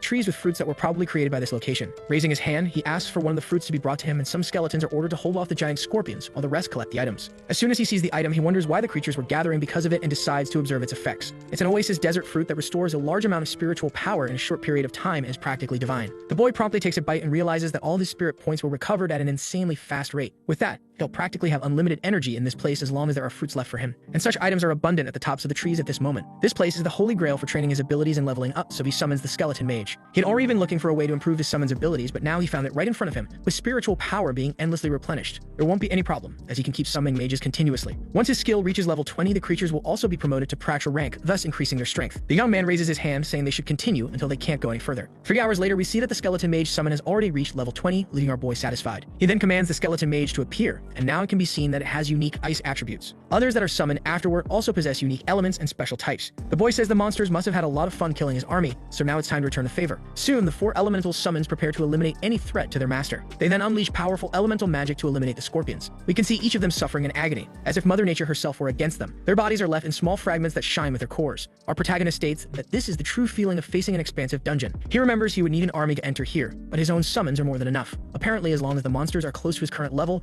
there won't be any problem eliminating them. And so we see the entire cavalry charging at the monsters all at once. Right after they are killed, our boy takes the opportunity to use his corpse explosion at that moment, thus creating a true scene of war in this place where peace was supposed to prevail in the desert. All the soldiers charge forward while experience is granted to our protagonist in a measurable proportion. And so we see that the sun is already close to setting, and the oasis is finally filled with immaculate silence. Our boy is surprised to have wiped out all the monsters. After all, he had planned to further level up his other skills. At this point, his skeleton mages have already been promoted to silver rank, so it's time to go after the dungeon boss to obtain the Heart of Tyranny. Suddenly, a wave of smoke arrives amidst several footsteps coming in his direction. He wonders if this is a horde or something like that and activates his skeleton armor. He quickly jumps to avoid being trampled by the creatures, which turn out to be desert soldier ants. Landing on top of one, he questions where they are being led to at this moment, as it seems strange. But then he is surprised to see that they are all following the same and only direction with a clear objective, that being a massive anthill, which our protagonist enters along with the creatures. And thus we can see a winged ant, which is part of the queen's escort. This likely means the Majesty is the boss of this dungeon. The creature attacks our protagonist, who defends himself using his skeleton armor at that moment. The boy is slightly irritated by this beast trying to hit him just because his skill hasn't leveled up yet, so he summons all of his mages at that moment to assist him. With a powerful tornado, it's clear that the winged creature has no chance against him, who uses nature's elements. Suddenly, an entire army begins coming toward him, flying and attacking from the ground. Our young man climbs a column and commands his soldiers to appear at that moment to protect him. And then he orders them to locate the queen among all the tunnels of this massive structure, because he, along with his mages, will take care of this area and the obstacles in their path. Thus, we see a true war begin, in which our protagonist gains all the experience from this location. But then he gets excited to see that they finally found her, since if that's the case, he won't waste any more time. It's time to face the boss. We can see that this ant queen is a boss-level monster accompanied by her guardians. But our protagonist thought it would be something more challenging and only feels boredom at this point, so he commands his army to have some fun with them. The creature promptly uses a threatening tone and unleashes a skill called Sandstorm. Our protagonist thinks it's actually quite powerful, but he's lucky to have his skeleton armor to protect him from that kind of damage. And so he says the mages will take care of the guardians, while his warriors should focus on slaying the queen. Soon we can see that everyone obeys and moves in her direction. However, the main creature uses a skill to harden her carapace. But it's clear that all the guardians there begin to be eliminated without any problem by the mages. Realizing this, the queen uses a power called Sound Wave, which exterminates several of the skeletons around her. She then wraps herself in a cocoon to summon more ants for herself. Our young man thinks this is a huge waste of time and commands his warriors to revive at that moment to continue the fight. Suddenly, he realizes that this ability isn't creating new ones. It's attracting all the others that were in the anthill to their queen. And then our protagonist smiles, because things turned out in a way that benefits him, since this queen, without realizing it, ended up digging her own grave because of something she doesn't understand. Using the enhanced corpse explosion along with his mage's attack, our protagonist defeats her, gaining massive experience and silver grade items. The young man thinks this can be sold for a large amount of gold coins, and his experience is already close to level 21. This is a great place to farm levels, but it's a shame he doesn't have much time left, so he will return in the future to gain more experience. Soon we are taken to 2 hours later, where the skeletons are eliminating a creature. It being a sandworm, it was planning to attack its master at that moment. And so our protagonist realizes that he has finally arrived at a place unlike any other in that dungeon. It's a palace that shelters the tyrant lion, who proves to be a world-level boss. Our protagonist observes that he has finally found the right place to begin his invasion. And so he sees desert lion archers with extremely high stats, much greater than those of the ants before. Even the warriors are extremely powerful and have a level higher than our protagonist. Their formation is clean and coordinated, and he won't be able to use the same strategy he used in the oasis and the anthill. Our protagonist draws his scythe, thinking he can also play this kind of game with his own general. And so he uses his deadly speaker to summon the spirit of the hero that resides in his weapon. It's clear that the massive creature appears at that moment, possessing the military strategy skill to assist in battle. Our protagonist orders his soldiers to appear to assist him in this difficult confrontation. Soon the massive creature uses its military strength, and Lin Moyo commands that they follow its orders to guide the soldiers and take down the monsters. It can be seen that his army is bloodthirsty and ready to eliminate anyone in their path. The lion, sensing this monstrous aura, lets out a roar to alert the others. All the archers use their precise shot skills from long range. This results in thousands of arrows being launched toward the army. However, they are quickly neutralized by the mana of our protagonist's mages. It's evident that this energy is powerful enough to make even those warriors retreat the moment they see it. In the end, it's a pity that all the corpses fell inside the castle, so he won't be able to use his explosion. But he still has those on the front lines, and he plans to use them well. We can see that the giant uses his rage strike along with the skeletons to attack. Our protagonist commands half of his mages to open the gate so he can find the boss. But then he notices it is extremely resilient and questions why that is. He quickly reasons that since this is an extensive dungeon, teamwork is needed to break this formation. And then he smiles, saying that all the related problems are due to a lack of damage, so he orders the corpses to be placed near the entrance. With everyone gathered there, it's visible that lightning begins to emerge from their bodies at that moment. And as soon as the explosion is triggered, we can see that the gate structure cannot withstand it. Our protagonist, followed by his general, charges forward with full confidence. Sitting on the throne ahead is the Lion of Tyranny, relaxing in his post. And it's clear that his aura is heavy, and he is level 31, possessing the most overwhelming stats at the moment. Our protagonist wonders what exactly a world level is because the difference is truly remarkable compared to any creature he has faced before. And so he apologizes to the giant as he is in a great hurry at the moment. The creature uses a furious leap, advancing toward the silver-ranked skeleton warriors. Upon landing, it's clear that 2 of them were destroyed by a single impact. The creature extends its hand, ready to use another ability. However, our protagonist orders them to stop him. The mages use their lightning storm to cause temporary paralysis to the boss. Numerous attacks are directed at the giant at that moment to eliminate him efficiently. It is clear that some parts of his adornments were destroyed, and now the boss is wielding weapons in each hand. He then uses an attack known as Spinning Storm to deal with the army. 24 in total have already been destroyed, and our protagonist realizes that he is extremely powerful, as no knight could withstand him. He then extends his own hand to use the Curse of Slowness as support. The creature, realizing it is trapped, lets out an infernal scream, eliminating 14 more in the process. Lin Moyu realizes that his skeleton armor lasted only 2 seconds against this powerful attack. The creature once again uses a furious leap, and our protagonist thinks that he cannot give up and must be careful not to lose all of his skeleton soldiers. And so he raises his hand, using Soul Flame to inflict damage. The boss did not expect that attack and falls to the ground, with our dear Lin Moyu saying that everyone should attack him at that moment. It's visible that all the mages, along with the warriors, charge toward the giant at that exact moment. Altogether, 4 more were destroyed with simple attacks, yet the army continues advancing with their fury strikes. He needs to keep attacking using Soul Flame and believes he can solo the beast with his silver rank promoted mages. It can be seen that a long 20 minutes have passed and everyone in the army is using powerful magic to exterminate the monster before them, who is nearly falling. Then amidst the smoke, the tyrant finally begins to be defeated, receiving recognition from Lin Moyu as he claims all the rewards for eliminating it. After this decisive battle, the system announces that he has just leveled up to level 21. Our young man was so focused on the fight that he even forgot he was still at stage 20, and a great improvement in his stats and abilities can be seen. He realized this is unusual and wonders if, by fully enhancing himself, his skills will evolve alongside his level. In that case, he'll have to increase them quickly, and apparently he'll need to return to the desert to use those fruits and improve even further. Outside, it's seen that the bell rang 6 times, and it's been a long time since anyone heard that. That means a new record has been set in an extensive dungeon, and they wonder who it could be. A man from the Bale Guild says it might belong to their group since they worked hard for it, but they remember that Lin Moyu was also attempting it. This man, who is the grandson of the guild leader, questions who it was and who would dare try to compete for the record with their group. Someone approaches and shares some information about the protagonist. The man begins laughing upon learning it was someone who went in alone, and he wonders if the protagonist thinks he's some kind of deity. However, others get annoyed because Lin Moyu previously set 2 records on his own, so there's no issue with him doing it again here. But this man says there's a huge difference between a low-level dungeon and an extensive one, and someone who is at most level 20 wouldn't have the skills to do it. Then it's said that the heart of the tyrant was also claimed, shocking everyone since defeating the boss in under an hour is a massive feat. The man from before laughs, believing his team managed to get the item anyway, and that now they'll have a new boss level accessory. But then the system announces that the extensive dungeon was cleared with a new record set by our protagonist in just 14 hours. Everyone is stunned by this fact, and the man from earlier wonders how it's even possible while reading our protagonist's name on the leaderboard. Soon everyone realizes that the legend is coming out right now and say he's incredible for exceeding even their expectations. The irritated man asks if he is Lin Moyu, who our protagonist thinks he has to hurry to deliver the heart. So he steps out of his way, saying he's too busy to give autographs or things like that. Everyone there realizes that the Bale Guild's honor was completely crushed. After all, they were arrogant, and now the legendary Lin Moyu has knocked them off their pedestal. Others talk about how amazing the protagonist is for having cleared the extensive dungeon alone at level 20, and they wonder how powerful a necromancer truly is. We are then taken to God Bai's office, who is sleeping at that moment. Waking up slightly tired, he wonders what the protagonist wants and assumes the boy couldn't find a team. But our boy states that he has already found the heart of the tyrant and is bringing it now. The man doesn't hear properly and says it's okay if he couldn't form a team. If he wishes, he'll do everything he can to help him right now. However, he's startled when he realizes the information and questions if it's true, to which Lin Moyu replies and repeats that he's not lying. The old man is shocked as he gave that mission just a short while ago, and yet the boy already obtained the heart without any problem. Now composed, he asks where our protagonist is, to which he replies that he is near the dormitory. We can see that night is fully settled over the skies as Lin Moyu turns off his watch. He earned a total of 5,000 points along with 30 contribution points, which is a good reward. It's just a shame it can only be claimed once. Suddenly, an aura begins to swirl around his body, making him feel confused at that moment. And then we see that he is transported to another place, where God Bai introduces this man as Elder Meng. Our protagonist greets him politely, to which his companion replies that he doesn't need to be so formal, as they're only here for a casual conversation. The long-haired man asks to see the heart of the tyrant, and Lin Moyu says there's no problem. Both are startled, and the god questions whether the student managed to complete it alone. Our protagonist confirms, saying it took around 14 hours to complete. The elders exchange shocked glances upon hearing this information, and so the old man laughs, saying he'll have to fulfill what he promised, as God Bai tosses a watch to our protagonist. This is the cooldown talisman, which will greatly assist Lin Moyu in his progression stage. This god asks if the necromancer wants to enter the creation seminary, to which he replies yes, but he still lacks many contribution points. He only has 90. Our young man asks if the Yuan battlefield can receive the blessing of the talisman, and he's told it's possible, but is asked whether he's up to the challenge, to which the protagonist confidently affirms he is, as he will now be able to earn contribution points as quickly as possible. The man says he will take him to rest and will then guide him to the Yuan battlefield after the opening ceremony, receiving the necromancer's thanks. Sometime later, the old man questions whether it's too early to take him there, to which the god replies that he's already much stronger her,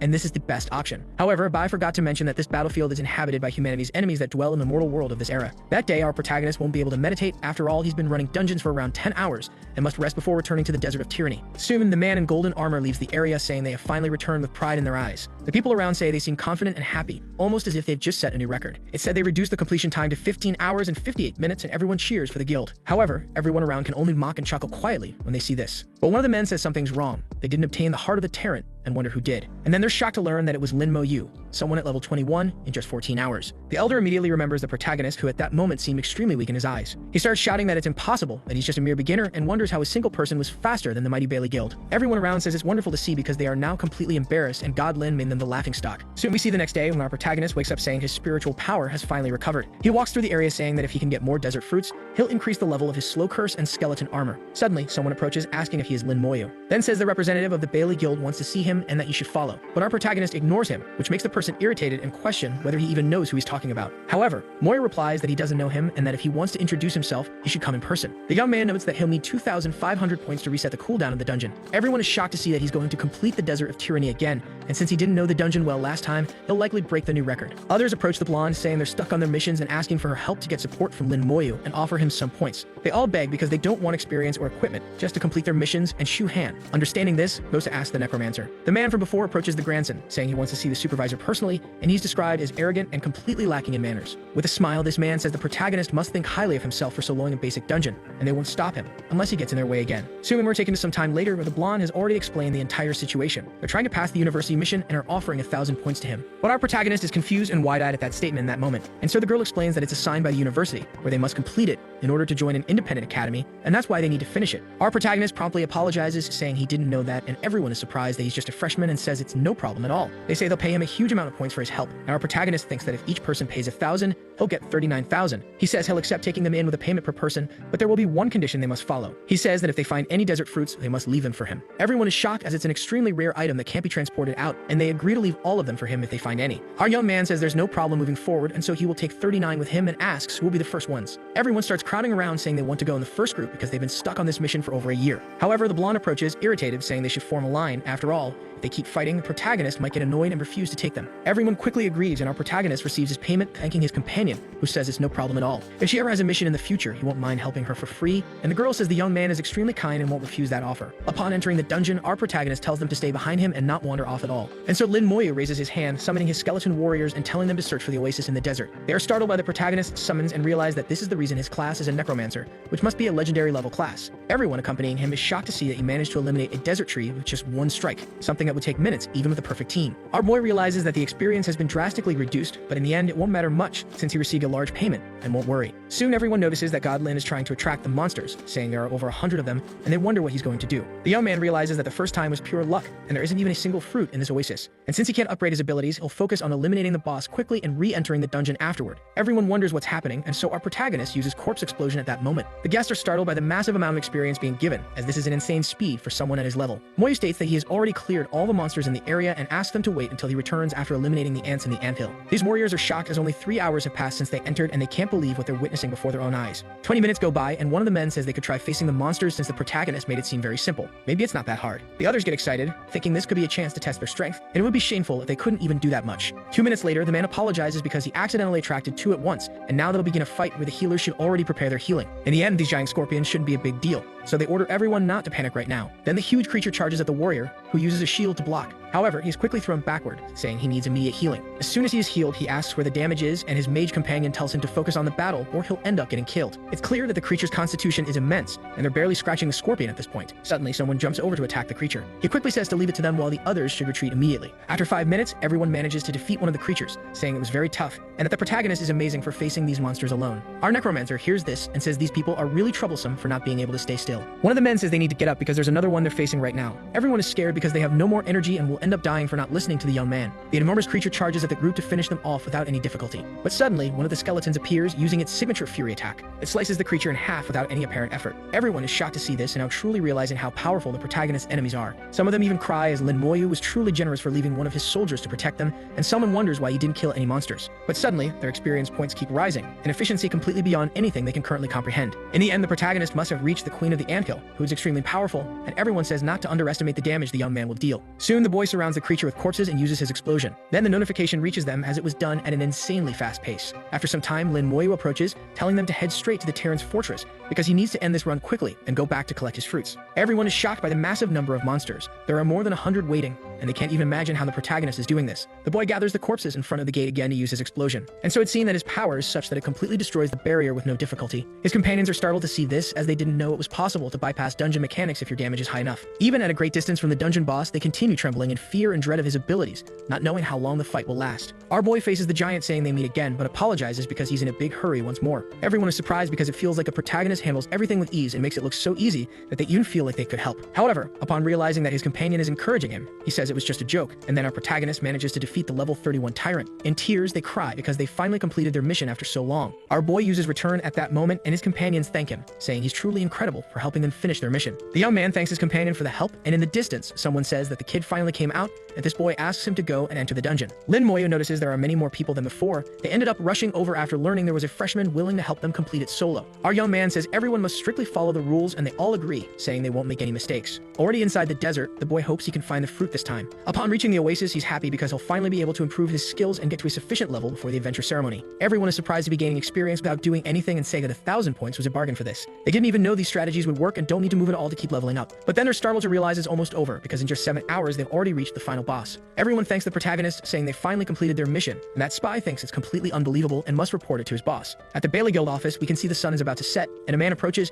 sharing all the information he gathered about the protagonist. This guy starts to rationalize. His army clearly has high stats, but if there are no corpses and he's interrupted, he becomes completely useless. All professions have a weakness, and that seems to be his, which is why he asks to call a certain someone because there's a favor to request. The boy dared to take the boss's heart from them, so he's going to make sure he pays the price for having challenged them. And so we see a recognizable figure approaching this man at that exact moment. At Sijing University, we can observe a mixed dormitory belonging to someone already familiar. It's Sisek Sui, who is looking out the window at this exact moment. Her father had told her to spend her points wisely, and she feels jealous of the protagonist who has over 30,000. She guesses that amount must be extremely useful. But then he smiles, saying he heard from Director Lu that our boy arrived at the university 2 days ago, and he keeps wondering what he's been doing all this time. With his skills, he must be doing very well at this moment, as his strength is so great, he has probably become unbelievably powerful. We can soon observe the next day with 3 elders sitting at a table, one being unknown. This man, who is the dean of the university, says that the protagonist is very audacious and God-by questions what could be wrong since his personality is calm. To which it is said that he's charging points to take other people with him into an extensive dungeon. The younger one says there's no problem since this has always happened. However, this old man worries because there are 39 people, including those who haven't completed it for years. The man appears extremely pleased, wondering how he got such an idea, as he definitely cannot let this pass lightly. Yet the elder states that the university's missions have a purpose, being used to select outstanding talents,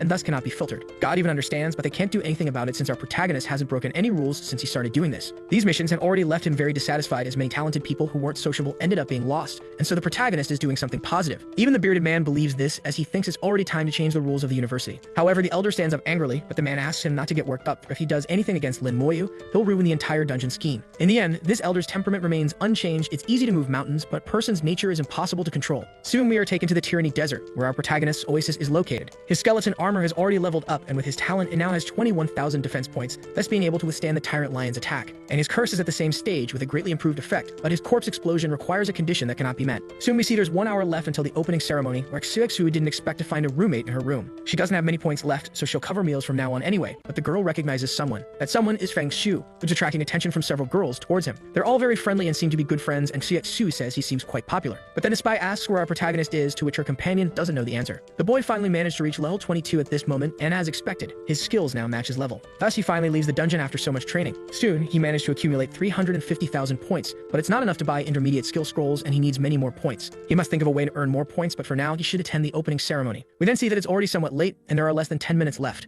They wonder where Lin Moyu is until they finally see him. The boy has an extremely heavy and dark aura around him. Everyone is startled because he's grown stronger, and this combat aura indicates that he just exited a dungeon. This is the country's #1, and he seems a bit different from before, even making people feel fear upon seeing him. But the girl approaches him, calling him a fool, and says they're there, causing our boy to give a somewhat lively smile. If they hadn't come, it would mean they hadn't been accepted. And the pirate girl then asks what level our protagonist is. She is surprised to see he's already reached level 22, as only a few days have passed. but the boy could have reached 24 if he didn't have to carry others. The other heard that instances at the university can cancel dungeon cooldowns with points, and unlike him, they don't have it so easy. But our protagonist claims that earning points isn't a big problem for him after all. Soon we hear the bell ringing and someone says they are being welcomed at Sijing University, and now everyone has an identity as first years there. Students are divided into 3 categories: common, scholar, and superior, each with their own benefits, so they must strive to improve them. There is a traditional event where a duel is held between freshmen and seniors, and they can propose a challenge using their points. Anyone can refuse, but if they win, the points offered by the students will be theirs, and the freshmen are exempt from payment if they lose. Everyone realizes that this is a great opportunity to earn points and must demonstrate their talents to the seniors and professors. The elders watch from above, and it is said that they are the best from their respective provinces and are probably quite arrogant. Godbai asks if anyone is going to challenge Lin Moyu, to which it is said that there is no fool who would do that. They will have the chance to earn points without losing anything, and with that, their skill levels may even increase, but they don't compare to those of a senior. It can be seen that everyone is confident and wanting to know more details about what might happen. And so it is explained that the competition will be held in a professional arena where the levels will be equalized and abilities above level 20 cannot be used. Suddenly, an archer approaches, calling the other out for a duel at that moment. The man promptly accepts, and the others recognize him as the number 1 from his province. Suddenly, someone shouts at the protagonist, challenging him to a duel. It is the mage, who says that even if he is the number 1 in the country, he must be afraid to face him. But our protagonist appears irritated at this moment, saying it's a shame they are at the university because otherwise, he would kill him. So is asked how many points are being offered, to which is said 5,000, which is very little. The man with bangs questions how that could be little and asks how many would be necessary for him to accept, to which it is replied at least 100,000 so it can be something fair in the end. Everyone around is shocked by this extremely extravagant proposal from our protagonist, and the mage smiling says that this must be a joke. After all,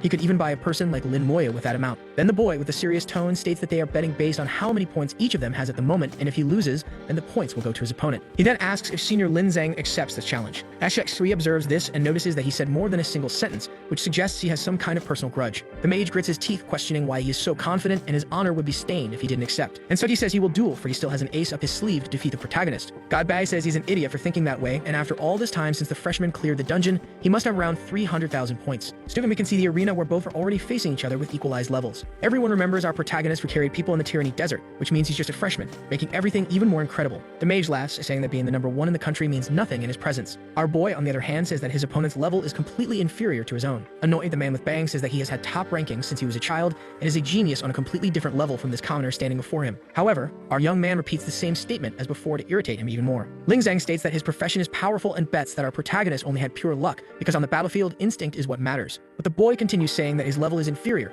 using it as a simple provocation. And suddenly, the mage crosses a line, saying that Lin Moyu's family couldn't even give him any kind of education. At that moment, our boy's gaze becomes empty as memories of his beloved family flash through his mind. It's clear that the man is frightened and questions whether he truly wants to kill that badly. He then yells that even if he has summoning abilities without corpses or an army, he is completely useless. The boy raises his hand with extreme confidence, making blue flames appear, stating that his opponent would already be dead if they weren't at the university right now. We can see the skeleton promptly charging toward the mage to quickly finish him off. However, the man pulls a strange stone from his pocket at that moment, and then breaks it to cast an instant spell, causing our protagonist's summon to turn into sand before reaching its target. The young man realizes that his ability has been sealed and can no longer summon his skeletons. Confident, the guy with bangs says that this talisman was specifically designed for useless summoners, and since he can't summon and there are no corpses around, now our protagonist is completely useless. He then demands to be respected as a senior, saying that even if he can't kill him, he will give his body a burning pain that will last forever. Our young man did not seem surprised and only thought to himself that these are cheap tricks. The elders argue that this is an intermediate level item that is not easy to get, and apparently someone was already planning to eliminate Lin Moyo. And the necromancer, with that rain of flames in front of him, uses his skeleton armor. The mage laughs, saying it's good news that he's above level 20, as otherwise he wouldn't be able to use his skills. And with a wicked smile, he declares that his rain of flames is extremely powerful and asks what it feels like to be burned. But our protagonist, on the other hand, appears completely unharmed by the torrent of flames in front of him. The man questions how that could have happened. It's impossible, as his skills should have worked. He then raises his staff, using his flames once again and launching them toward our protagonist. But it's clear that his skeleton armor is able to block any type of damage directed at its master. Lin Moyu asks if he's finished, because those skills are useless against his current level. Raising his hand, he then uses the soul flame at that moment, immediately setting green fire upon his opponent, who screams in extreme pain and agony. His veins begin to bulge, and ketchup starts to come out of his eyes and mouth at that moment. The arena's healer tries to restore him with all her strength while thinking that he's only surviving the damage thanks to his protections. Around them, the spectators can only look on in confusion, as it's already over, since his senior was completely obliterated in seconds. The boy starts walking toward him with confident steps in his abilities. The man tries to tell him not to come closer, and the protagonist declares that he lost in the most humiliating way possible. The guy with bangs says fine, he'll give all his points to the protagonist, and as long as he's alive, no matter the cost, he will make the boy regret this. Then the referee promptly raises his hand, announcing that Lin Moyo is the winner of this battle. And according to the agreement between the two parties, the student Ling Zhen must pay 358,000 points to the student Lin Moyo.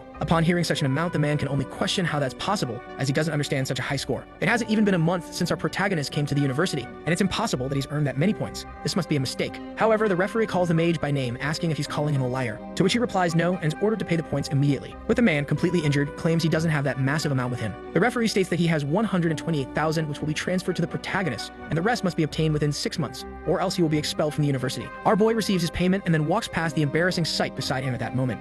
His ex-Sexui approaches, asking how strong he has become in such a short period of time and whether they can do dungeons together in the future, to which he replies yes. Godbai sends a message saying he needs to prepare and will leave in an hour. Our boy heads toward a place he knows very well. His friends are impressed that he's already going to the UN battlefield, which lies on the edge of the abyss. The young man, on the other hand, is focused and commands the sale of the items in his possession. Those gold-tier equipment pieces earned 2 million coins, and in the end, his stats are more than enough to leave those items behind. Godbag, after some time, asks Old Meng to take them to the battlefield. Our young man widens his eyes upon seeing the Shenxia Tower, but his companion reassures him, saying it's better to wait for the second evolution before entering that place. Both are then teleported through massive transmutation circles, and we are thus able to see the UN battlefield for the first time. Our young man is amazed by the scenery before him and wonders if it's real. For the aura, there is extremely familiar to that of the 5th phase of the exam they had. The eye in the sky is called the Demon Watcher and serves to monitor the abyss and prevent being caught by surprise. A knight observes both who have just arrived and then sees the purple badge of the man entering. Everyone then bows in respect to the general in front of them. Our boy mistakes this for the influence of the white god, but it is said that this is due only to the insignia he bears. They then arrive at the surgeon acquisition office. With a serious tone, the long-haired man orders that a surgeon insignia be given to the boy beside him. The man at the reception, completely grumpy, asks who the hell is trying to waste his time. But then he notices the insignia on the shoulder of this huge man who even looks like a lion, and immediately bows, calling him general and obeying his order. The man says they are in a hurry, and the younger one understands and proceeds with the requirement right away. While observing our protagonist, he wonders who he might be because it makes no sense for a divine general to be officially requesting a surgeon insignia for him. The old man says not to store the item in his inventory because it will count the abyss demons that are eliminated. And the ranking follows the color system, with white as the lowest and purple as the highest rank. Each star corresponds to the number of military services rendered within the battlefield, and upon reaching 10, you will be promoted. This is one of the 5-star generals and can confirm that there are not even 10 who compare to him. And so he says to follow him, as they are going to an important place that must be visited. Soon they arrive at the Hall of Heroes, where those exalted as ancestors become known through this place. And those who died in battle were honored as pillars of humanity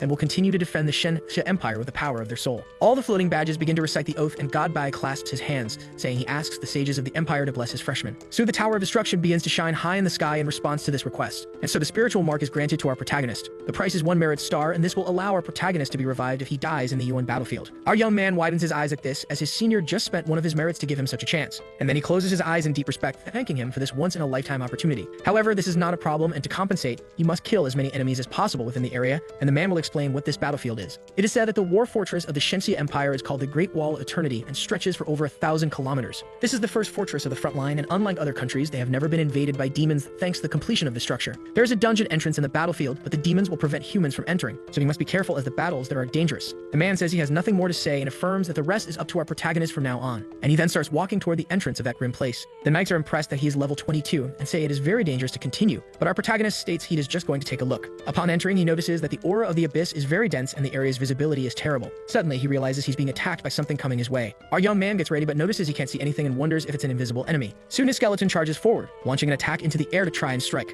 And then it is revealed to be a battlefield ghost, surprising the protagonist. He had already guessed that physical attacks wouldn't work in tests again, confirming it's useless. Being the case, he then uses his elemental attacks from his mage skeletons at that moment. The undead raise their staves and hands, casting their spells. And it can be seen that the apparition is defeated and grants a huge amount of experience to our boy. He realizes he obtained an item called Soul Breath, and a mere normal monster from the battlefield drops extremely rare items. Since there are those immune to physical attacks, there may also be beings immune to elements, so he must be careful. It is seen that he continues exploring the area, making his skeletons eliminate the monsters in front of him. And after walking for 2 hours, he must be approaching some dungeon. But suddenly someone comes running and screaming in his direction at that moment. These are knights who beg him to flee immediately as abyssal monsters are attacking. It is revealed to be dogs with enormous strength, running a pack after these warriors. In the end, they change their target, and our protagonist will likely meet his end there. However, the boy observes that one of the creatures has already devoured a human at that moment. His irritated expression is visible as he says that dogs like them must die to suppress the pain in the hearts of the people who have perished. The silver tier skeleton warriors begin to advance with their massive stats, and thus the abyssal creatures charge forward in the same way to eliminate them. It can clearly be seen that the monsters are hit by elemental spells, suffering a massive amount of damage. And upon falling to the ground, the skeletons approach with their weapons to finish them off. Our boy receives a star because the elimination granted him a huge amount of experience along with merit. His Thanatos Scythe absorbed the soul, and he realizes he can finally upgrade his weapon, which will require 30 more of these monsters.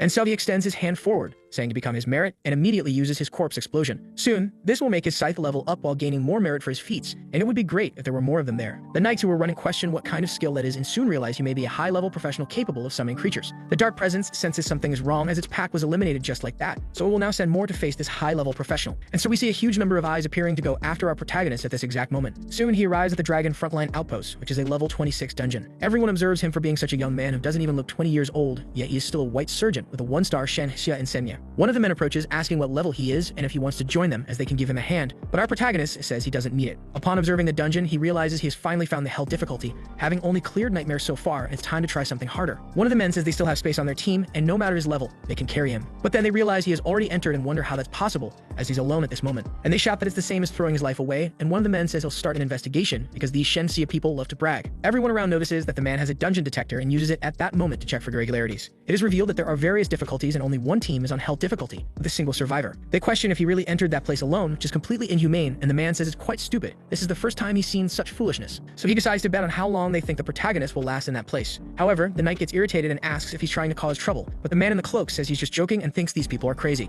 The one in armor states that someone from country Y is provoking their empire in the wrong way and asks if he truly desires death that badly. He then says that the protagonist must have extraordinary talent if he came alone and is still so young, clearly a promising talent for his country. Soon we see the dragon frontline outpost, where our boy says the atmosphere is completely different. In the end, he can't even use his inventory, which means he's being prevented from using the teleportation stone to escape. And he bets the monsters there are extremely powerful, so he summons his skeleton army. Suddenly, the Draconians spot him as an enemy. Being called lance-wielding dragons, they charge toward the young man accompanied by his army. He must stay focused, as the difficulty has greatly increased and the attributes of a single monster are already higher than those in the extensive dungeon. We can see the monsters begin advancing toward one another, and so the wide spear skill is used at that moment to hit all the skeletons. It's clear they were affected by the stun effect, which prevents them from being moved back into the summoning space while in that state. Soon 3 of them are eliminated and destroyed in a completely brutal manner. Our young man orders them to focus on the lancers and warriors while his mages prepare to attack. Thus, his army continues advancing with their master's command in mind. And no matter how high their attributes are, it's not worth it if the opponent is outnumbered. Soon we can see the dragons being completely burned to death by the mage's spells. Our young man uses his skeleton armor and states that he'll need to be cautious because he can't let the lancers surround his warriors. The dungeons he had been facing had no difficulty whatsoever, and he's finally found his situation where he'll have to take real care with his life. And so we see him advancing while other dragons observe him from afar. In the end, everything happened very fast, and this time he'll group them together and eliminate them all at once using his skeletons as bait. The beasts wonder what's going on as they watch the skeletons advancing and turning their backs to them. Soon some time passes and the breeze in the area grows heavier, as if the wind itself is howling. And then he realizes something. His skeletons are being immobilized at that moment by a skill called wind chains, which is something learned by mages. And he notices that the monsters there are even capable of using basic magic and therefore possess some level of intellect. 2 of his warriors were destroyed, but it is stated that losing a few isn't a heavy burden, and just having a few is already enough. And so he shouts that there are far more of them than he had imagined and commands them to advance. It's visible that 5 of them have already been destroyed at this point, but the mage prepares, soon casting a fireball that eliminates several dragons at once with powerful magical attacks. And then we can clearly see the dragon mage preparing a spell and firing it toward our protagonist's army.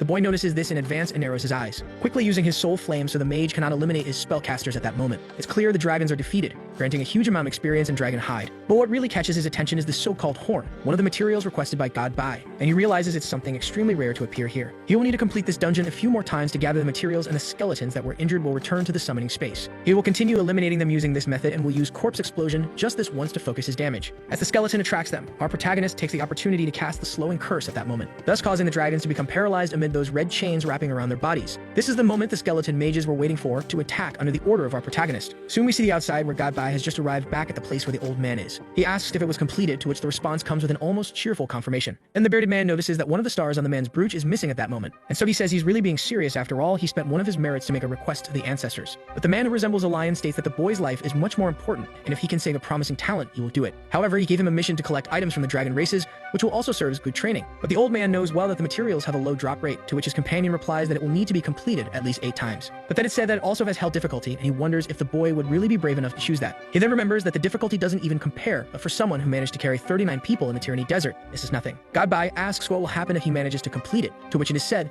that it will be a remarkable feat. It's truly incredible. Our protagonist is sitting in rest mode, realizing that only 2 dragon horns were obtained after 20 eliminations and his warriors are already injured. In the end, this is an extremely enjoyable difficulty for him, and he wonders what other problems he'll encounter along the way. His biggest curiosity lies in the boss of the area, who is inside the castle ahead. Our young man uses several of his abilities at this moment, clearing the way through many enemies. Then he notices archers on top of the castle with group control abilities and wonders what he'll be able to obtain from them. With a smile, he orders his skeleton warriors to advance toward this confrontation. But then he's startled when a shadow destroys one of his summons before his order is even completed.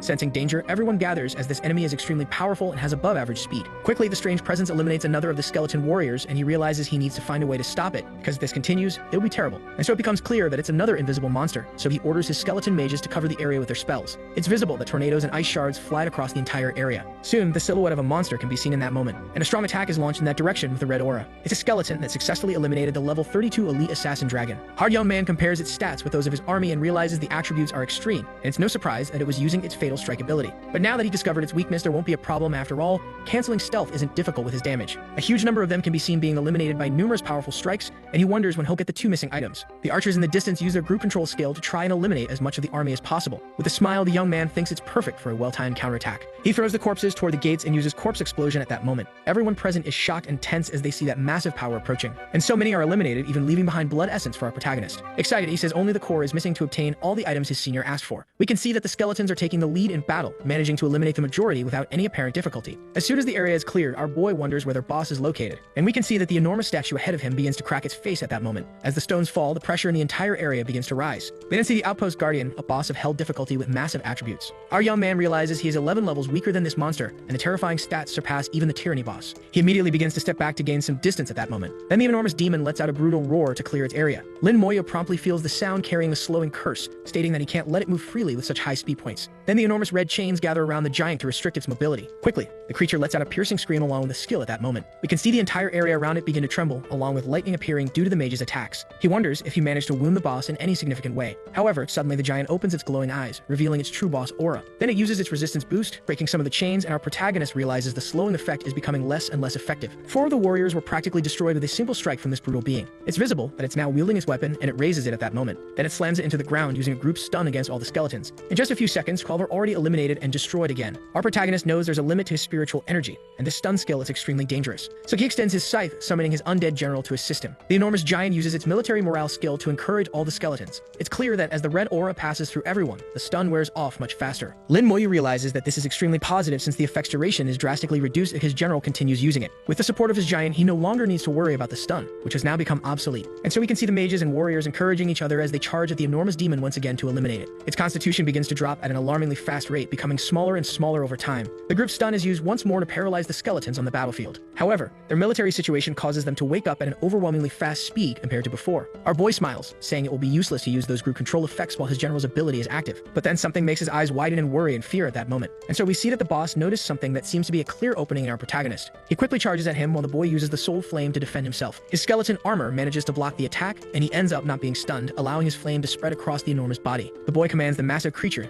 to meet its end at his hands right now. And so we hear the boss's final scream as he feels his flesh being charred by the necromancer's ability. The mages finish him off with combined ice and fire spells at that moment. Soon we see that the post guardian was eliminated and gave a huge amount of experience along with the dragon core. Our protagonist obtained a unique title along with the perfection transfer certificate and wonders if the effects of this aren't a bit too powerful. The boy finally reached level 23 and now has a quarter of the mission materials stored in his inventory. Now he checks his attributes and notices a drastic change, with even his skills having shifted slightly. His skeleton warriors along with the mages increase their strength to a level that is understandable and even useful for him. Despite the high difficulty level, this hellish place provides much more experience and items than any other, and once he recovers, he plans to redo it. He is soon teleported to the entrance of the dragon battle post dungeon, and as he looks ahead, he is startled to see a huge number of bodies in a place that was once full of life. He quickly notices a strong smell of blood permeating all around him. Then he uses his skeleton armor, questioning what could have happened in that place. Suddenly, several abyssal hounds approach him to attack. The young man notices this, and his skeleton armor protects him as it's revealed that an entire pack is in the area. Suddenly, his skeletons rush out using their rage strike to eliminate them with ease. The boy draws his scythe to focus on eliminating them and avenging the deaths of the people on the battlefield. But then, out of nowhere, a light descends from the sky and eliminates one of the creatures nearby. The boy is slightly startled as a voice asks him to come to them as quickly as possible. This is a group of survivors who say the place was taken over by abyssal hounds. Owen asks if he's hurt and says they'll hold them off while the teleportation stone is used to escape. The boy takes the opportunity to ask what happened and is told that a large number of those monsters were sent in to surround them. They could have escaped, but probably worried about their companions and decided to wait for those in the dungeon to come out. Even the team from Country Y couldn't escape from there, and there were many casualties on their side. The woman promptly shouts that there is no one left inside the dungeon, and if that's the case, they must prepare to leave immediately. But soon they find themselves questioning why our protagonist remains there at that moment. Then our young man gives a small smile as his surroundings fill with shadows. Raising his scythe, he declares that he still intends to complete the dungeon a few more times. And so we see that the mages are already prepared with various spells to attack him. Soon the huge number of abyssal hounds is subdued by a tornado of flames that wipes them out easily. And those who manage to survive are completely destroyed by the warriors who strike with their rage attacks. The men question what's happening and where so many skeletons came from. And it can be clearly seen that the pack is greater in number and slowly advancing toward the soldiers.